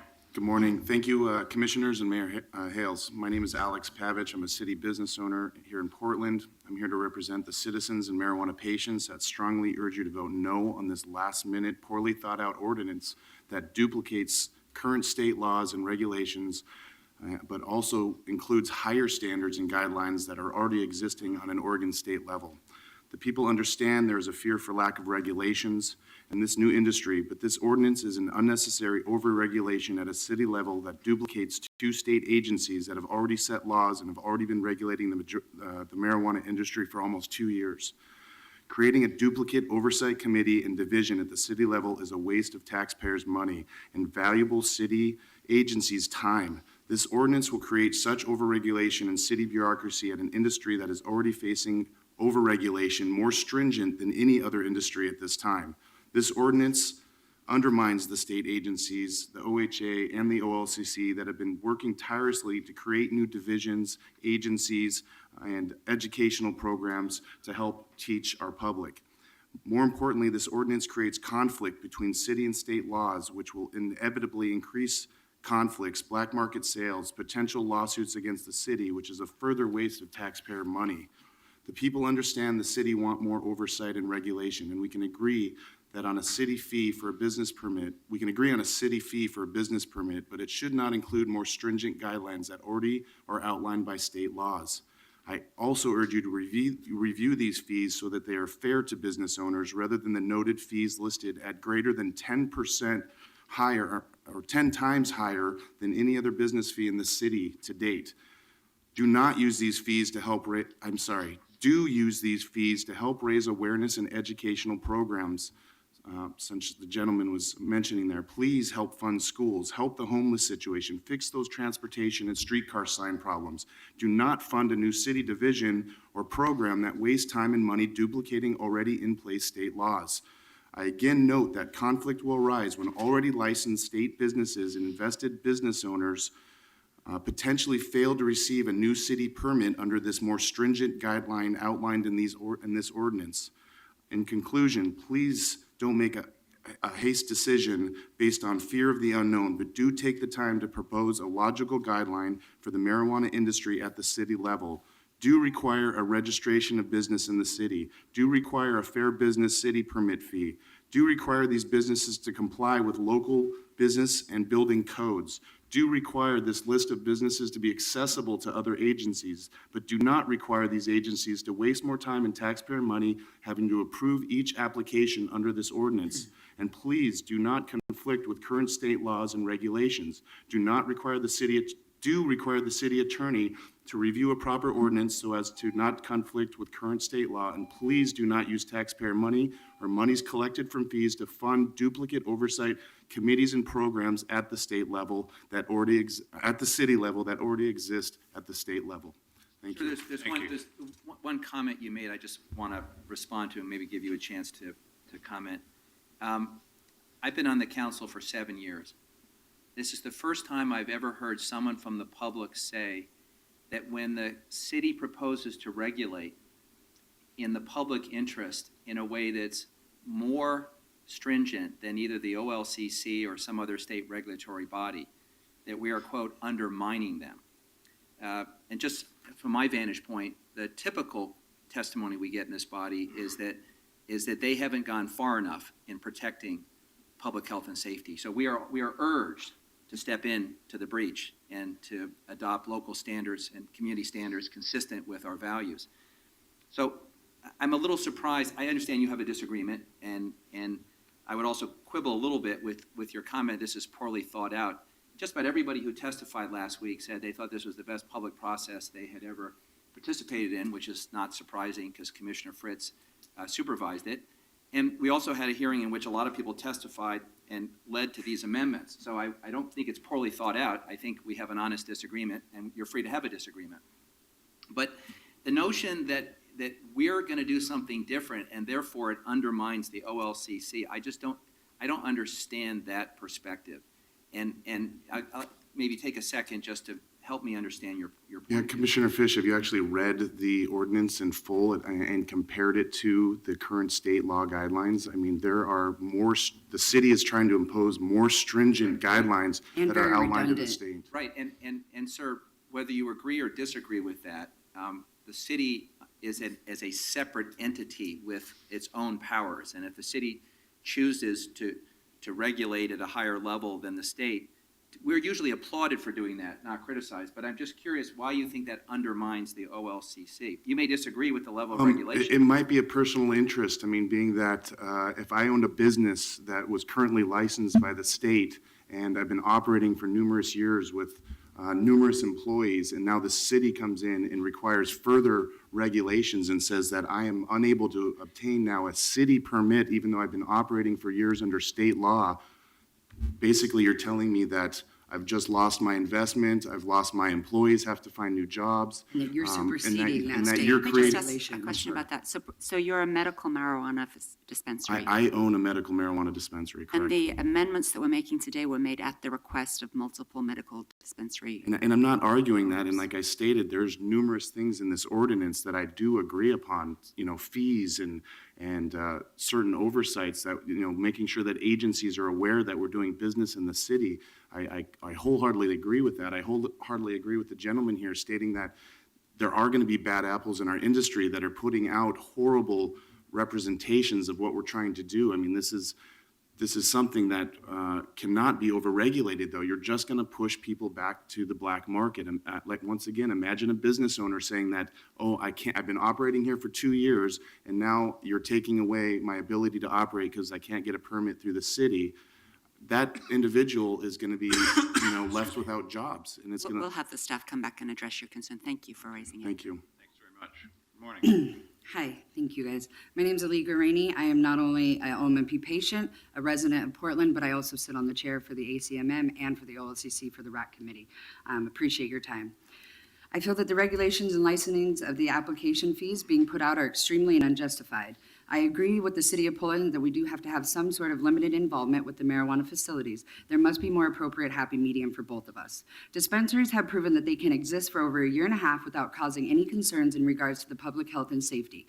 The city of Portland would like to have the marijuana businesses, which means that you would like the taxpayers' money, which means it should also be accepted that the OHA and the OLCC has already done their regulations. HB 3400 granted local government to adopt an ordinance prohibiting the sale of limited marijuana product. From SB 460 and HB 3400, the local opt-out section, which you may allow to do if you would like to do. It is not granted to the local government to then create its own set of rules, which you are trying to do, and regulate for the business to submit to. This is why we have the state agencies in place and ready to go. If the state clears at a PRF for operation, there should be no further testing that a person should have to operate a business here in Portland. I don't understand that with the personal history form it could provide, after residency, background check, and more is then cleared by the state. In response to your ordinance in Part 14B 130080, Oregon's existing dispensary law can protect an OMP patient who works at the licensed medical facility to consume marijuana. Again, I don't believe you as the city of Portland should have the override of what the state law has already set in place. I don't think the city of Portland understood the implications of what it meant by premises and any room of the property of the location. You do not have to have your ID checked at the door of a liquor store, just at a point of sale.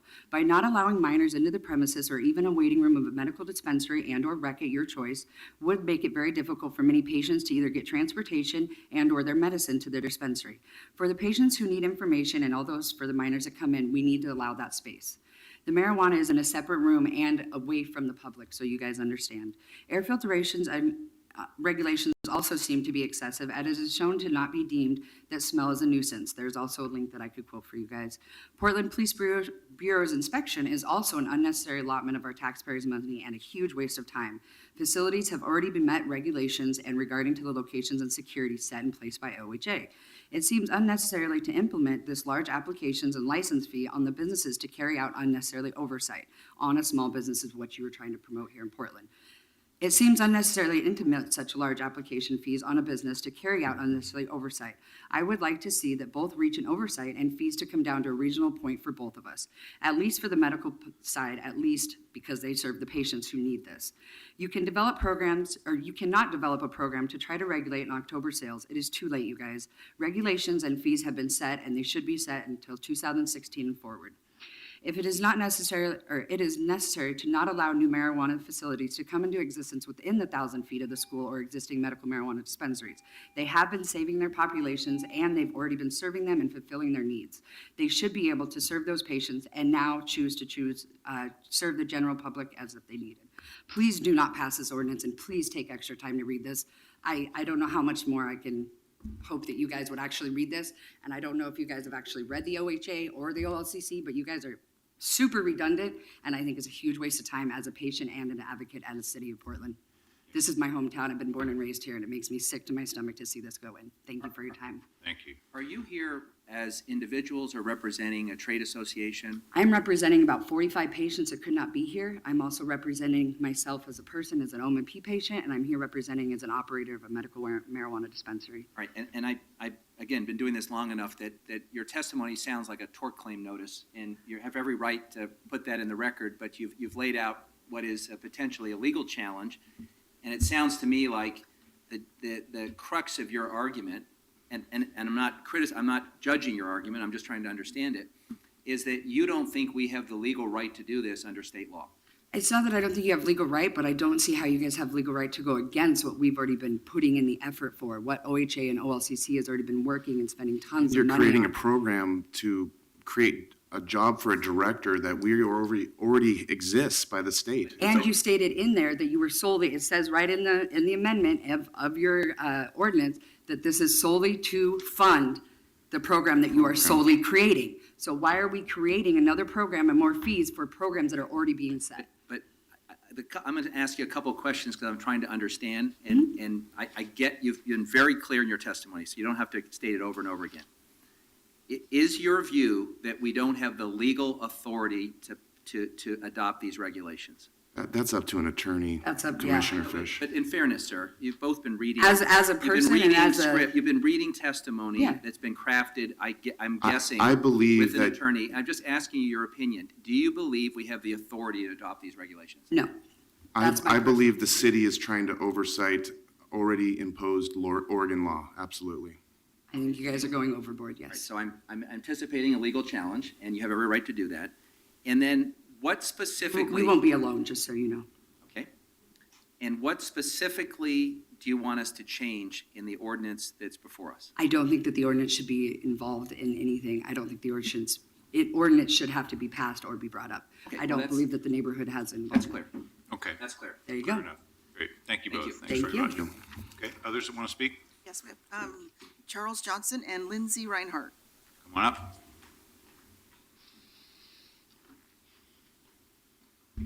Please go ahead. I talked a lot. Morning. Mayor, Commissioners, my name is Lindsay Reinhardt. I testified last week. I also sent you numerous emails and asked all of the others to do so as well. I'm back again because I'm a little confused by your intent. Last week, we testified that we would like the fees lowered. They have been raised tremendously. I also asked for the right to consume my medication on-site in an enclosed locked room, the way that the state law reads. That has not been changed.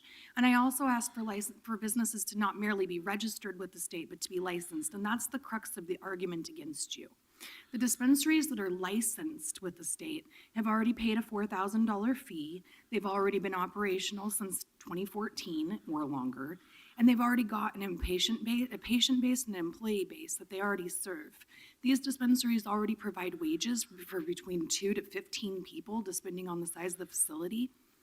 And they are already providing medicine for anywhere from 200 to 4,000 patients each.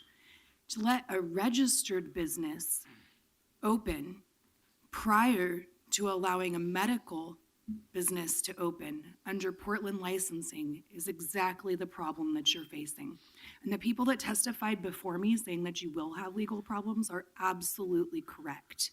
If a medical facility that's already been operational is forced to close because a recreational facility is merely registered with the state but not licensed with OLCC, you will force small businesses to close their doors. Patients will lose their access, recreational users will lose that access, and people like me will lose their jobs. This job provides for my family of 4. I'm the sole person that provides income for my family.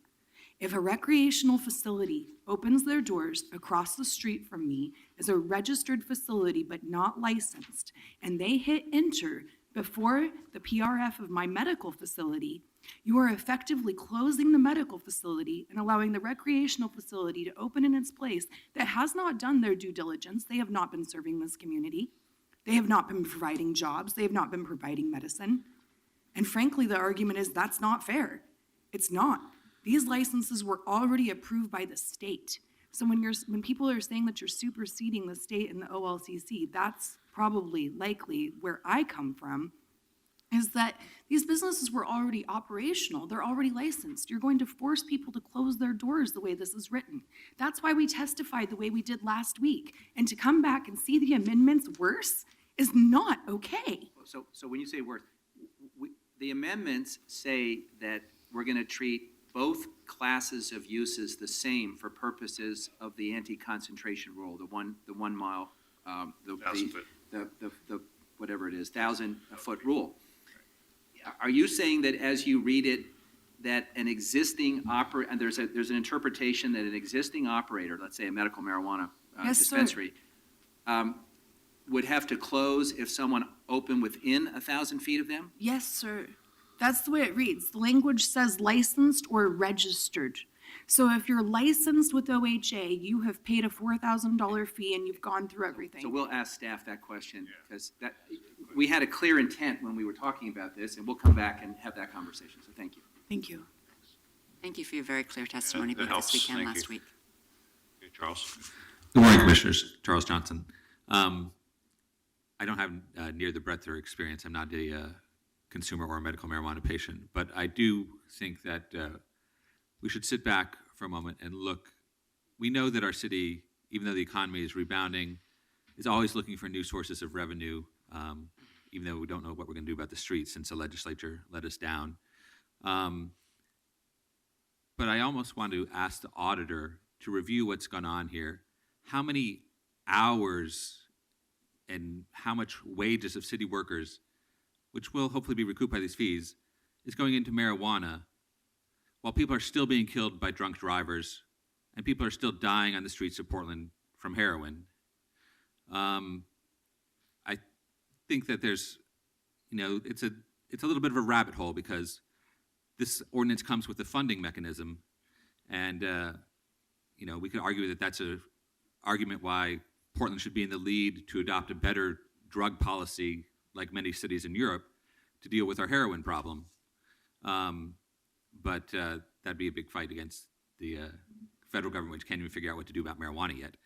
But I do want you to listen to the voices of these people who've said that there are problems that could impact existing medical marijuana dispensaries. I think that nobody in any neighborhood wants to see a dispensary that's been around for a year or more, and which they have some comfort level with, be replaced by a recreational marijuana facility. So consider not passing the ordinance. And also, it's just marijuana, people. We really have more important things to worry about.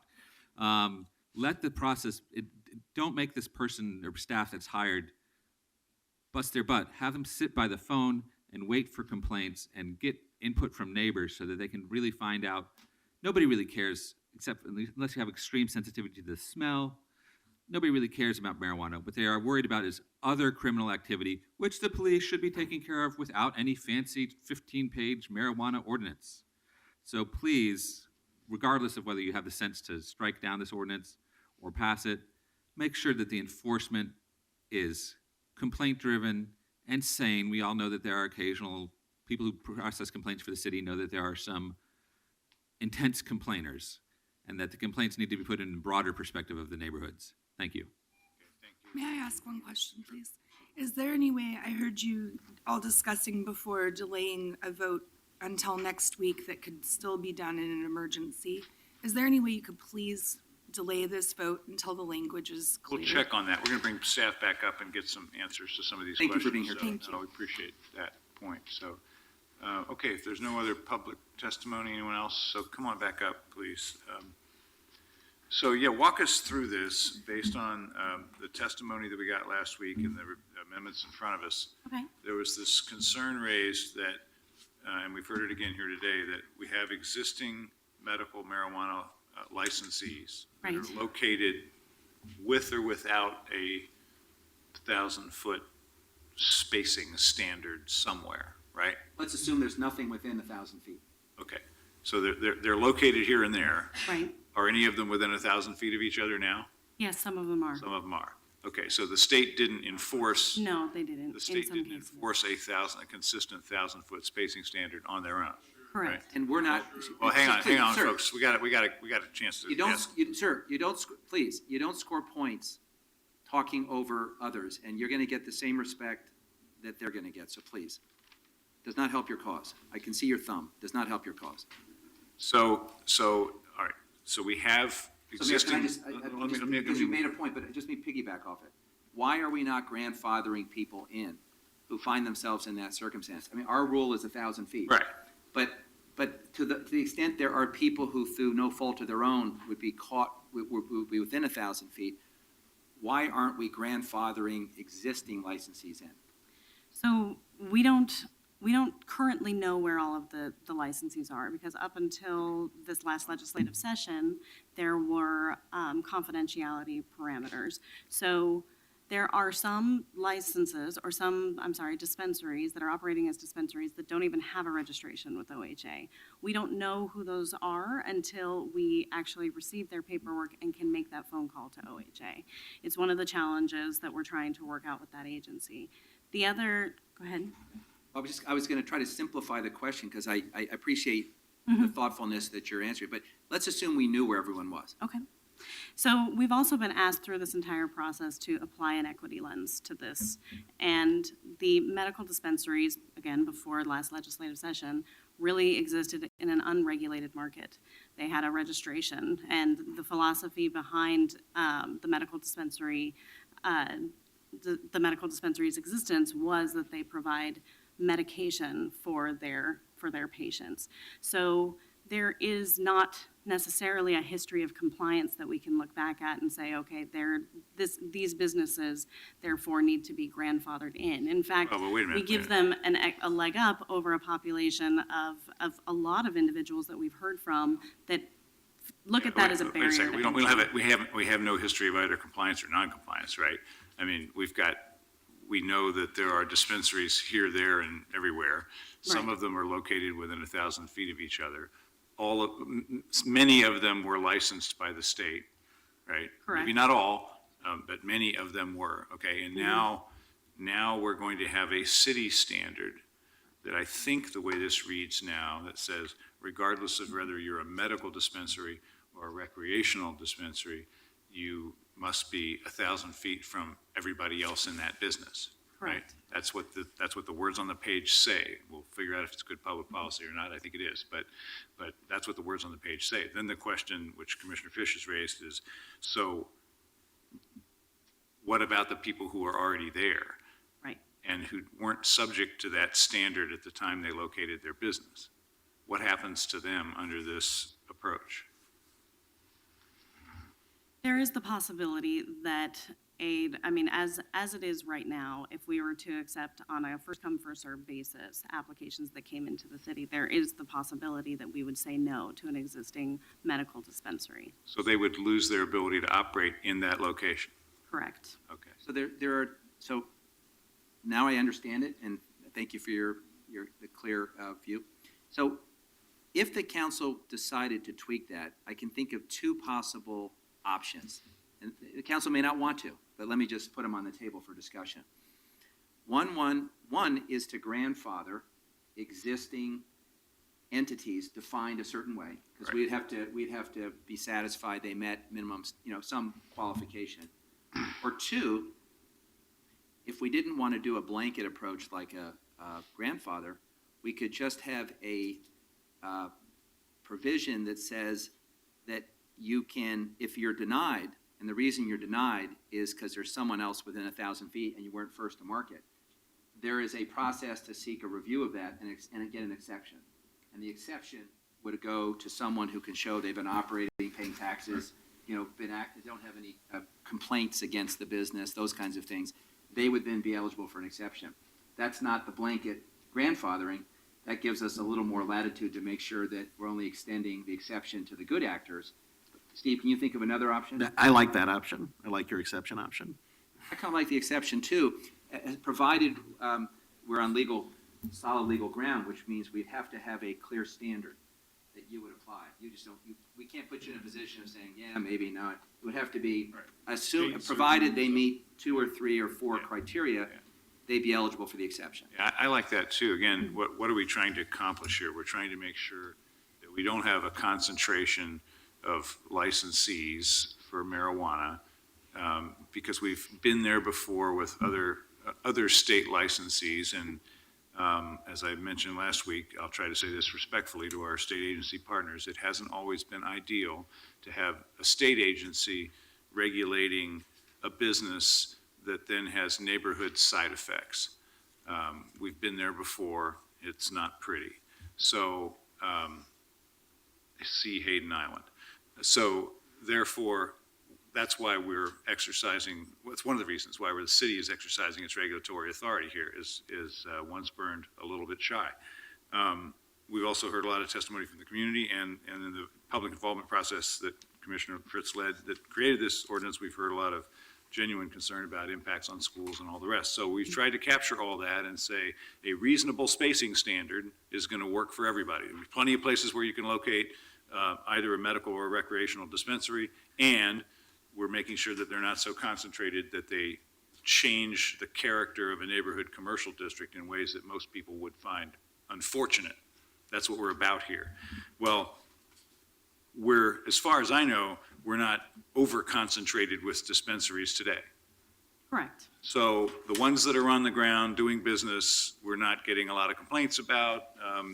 Maybe they're not all exactly 1,000 feet apart, but We get some. we're okay, in my opinion, based on the lack of screaming and yelling, at least in my office on this subject. Plenty of other subjects elicit that, but not this one. So I'm being a little playful here, but my point is, I have not heard in these 2 hearings or otherwise that the existing situation on the ground is terrible.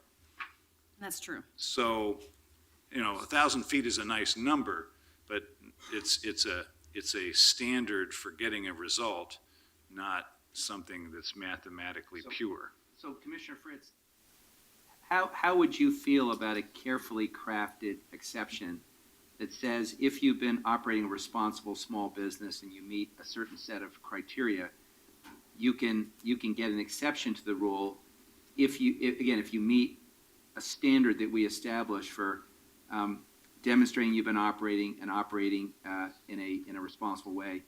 There would be an exception to enforcing the 1,000-foot rule for an existing business. I'm certainly open to that. I think in addition to the public safety issues that the mayor raised, we've all been very clear that we want to support medical marijuana continuing to be available to patients and supporting existing businesses. So I'm wondering, on page 4 of the proposed code, we've got a definition of medical dispensary, which means a business located in the city that is registered with the Oregon Health Authority under ORS 475-314.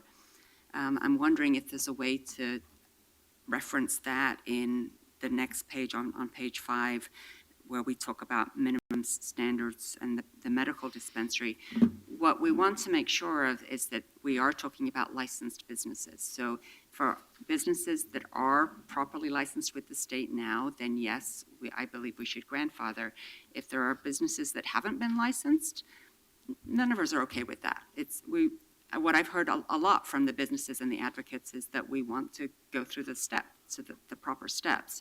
We also do have on page 16 of the code the administrative review by the director and appeals to the code hearings officer, which you'll remember that we amended last week at the request of the auditor. So it's possible that we could put something in there But I'm wondering, staff, how quickly could you craft an amendment with the city attorney? I know that Ben Walters is out today. He is. In terms of setting a criteria for an exception, and correct me if I'm wrong, but I don't think that needs to necessarily hinder the adoption of the rules with direction from council to develop a criteria for exception by rule that comes back to you for approval.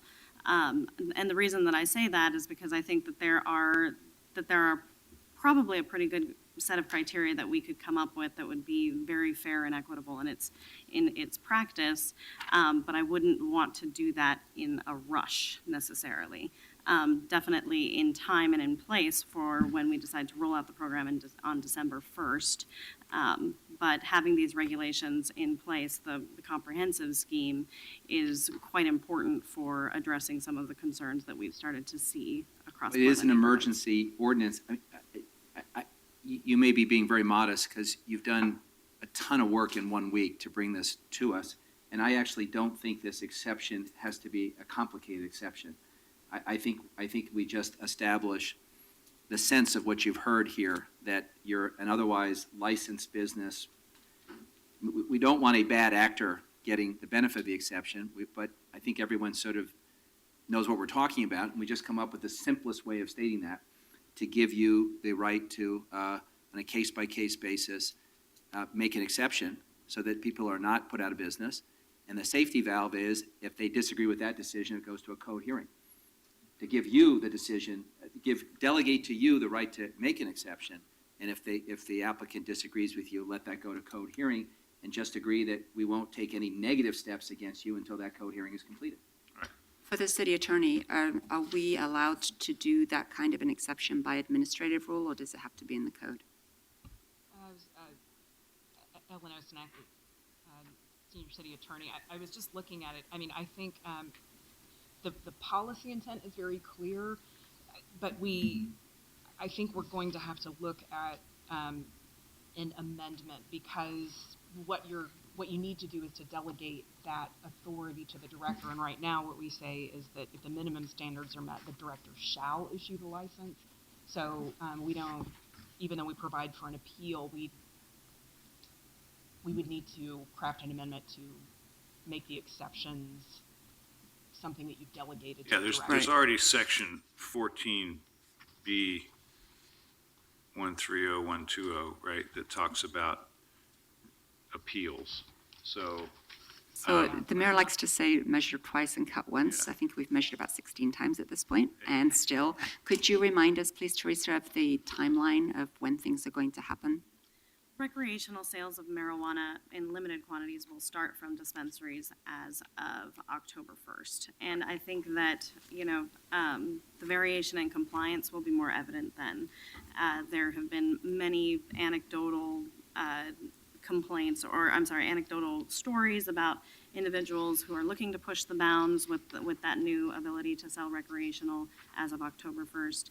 I think that these, our intention to get these regulations in place for the city of Portland before that October 1st date was specifically to address that spectrum of licensees that's looking for, okay, so what's going to fly here? So as of October 1st, only medical dispensaries will be able to sell recreational? Yes, and I did want to clarify one point that we heard from the community. The OLCC has not developed their rules. I am part of their rules advisory committee. We just had an 8-hour meeting on Friday to look over a subsection of them. We're going to have another one in October. Hopefully there will be something going before the commission by the end of November for their licensing scheme starting in January. So there really is there's no framework at this point at the state level. Could you help us understand one procedural point, which is, if we adopt the rules today, and we come back a week or two to deal with the additional component that is under consideration, would any of the folks who testified today and expressed concerns be prejudiced? I mean, they might disagree with parts of the rules we're adopting today, but in terms of the overall concern, they could be prevented from doing business or put out of business. Would they be prejudiced? No, not if we're coming back in 2 weeks to address this exception. So just let me continue asking you about the the dates. So on October 1st, do the medical dispensaries have to apply for a recreational license, or are they allowed to sell recreationally by right? No, Commissioner Fritz, they simply need to notify the OHA of whether or not they will be selling recreational items. Okay, and is any recreational retailer allowed to apply for a license on October 1st? No, ma'am, there's not, the availability for those licenses for, even to receive the application isn't until January 4th with the OLCC. So we don't actually have to adopt this before October 1st even? We don't have to, but the regulations that are in place here with regards to the environment in which the service is occurring, which means the hours of operation, the standards by which consumption can or cannot happen, those kinds of elements will not be in place as of October 1st, which So those would means- apply to the medical dispensaries for how they can sell retail. And So as long as we were to adopt them next week, which is September 30th, and we all have had a very robust discussion of what that should be, actually, we could adopt them today because since we're not going to have the issue of anybody applying to us for a retail license as of October 1st, that's not what's being contemplated. That's true. All we would be doing is setting the standards. Correct. So we might get advice of legal counsel on that point, but it would seem to me, given that there will always be someone who questions the city's authority to do something, and that there is a important turning point in this issue on October 1st, that it would be wise for the city of Portland to have its regulations in place on October 1st. Yes. And I Thank you. think that And then given that, we can still amend those regulations later, or we could adopt them on the 30th. I don't think either of those choices makes any difference. Preference? So I think that we could probably craft another amendment and bring it back next week. Okay. I'm looking at my staff who look like they're about more to with cry. feeling. Because it's been a And the very long benefit of road. that is it's a comprehensive package. Well, yeah, I think it's actually better to get it as close, now that this issue has been brought to our attention, and I, again, appreciate all of the constructive comments we've had, and some of them we'll be able to accommodate, and some of them we're going to choose not to. That's why we have these public hearings. There is this tweak that I think we can craft some language on and bring it back again next week, still adopt it on the 30th. I'm looking at my colleagues because I want to make sure that we are going to be adopting it on the 30th. And obviously then there's still time between December is when other new dispensaries can apply, new retailers can apply. Is that correct? Commissioner, I just want to note, we wouldn't just be adopting this, we'd be celebrating an important birthday that day too, so we have to find time for both. Indeed so, But sir. I think if we set this over a week, we can do both. And then, to the extent there are folks here who still have concerns, Mayor, I found it very useful last time to signal that we'll certainly be reading our emails and any comments that come between now and then, because we will in fact be taking a vote next week. I believe actually many of us have the same interests at heart. We want to continue to make medical marijuana available. We want to be clear in our rules. Some people don't like the rules, but from my perspective, I want to be clear in the rules, and we want to have a program enforced by, or in effect by October 1st, so that the staff and everybody else knows what the rules are. Colleagues, I just want to put, I'm going to be out on the 30th. But I think Commissioner Saltzman's going to be here, I think we're good. Is that so we'll correct? still have a quorum. We'll have Is that right? We'll have 4 on the 30th. Yes, we will still have a quorum. Okay, so that sounds like we may have a consensus that we're going to continue this item a week. We're going to give people in the community a chance to continue to communicate with us by email or phone call or any other way you can, street corner conversations, whatever means you want to make yourselves available to let us know if you think we're getting to the right place. That's the intent here. So again, I appreciate the testimony. I think if I can capture this, it is the council's intention to amend this ordinance to allow existing businesses to continue even if they happen to be located 1,000 feet from another such business. As long as they're licensed. As long as they've been properly licensed before, a date that we'll specify in the ordinance. Right. So that's the goal here, is to not put people out of business, to establish a reasonable spacing standard going forward, and to assert the city's ability to regulate beyond the level that the OLCC regulates. That's, again, an area where we might disagree philosophically, but I think certainly that's my feeling, and I think that was the intent of the draft, so.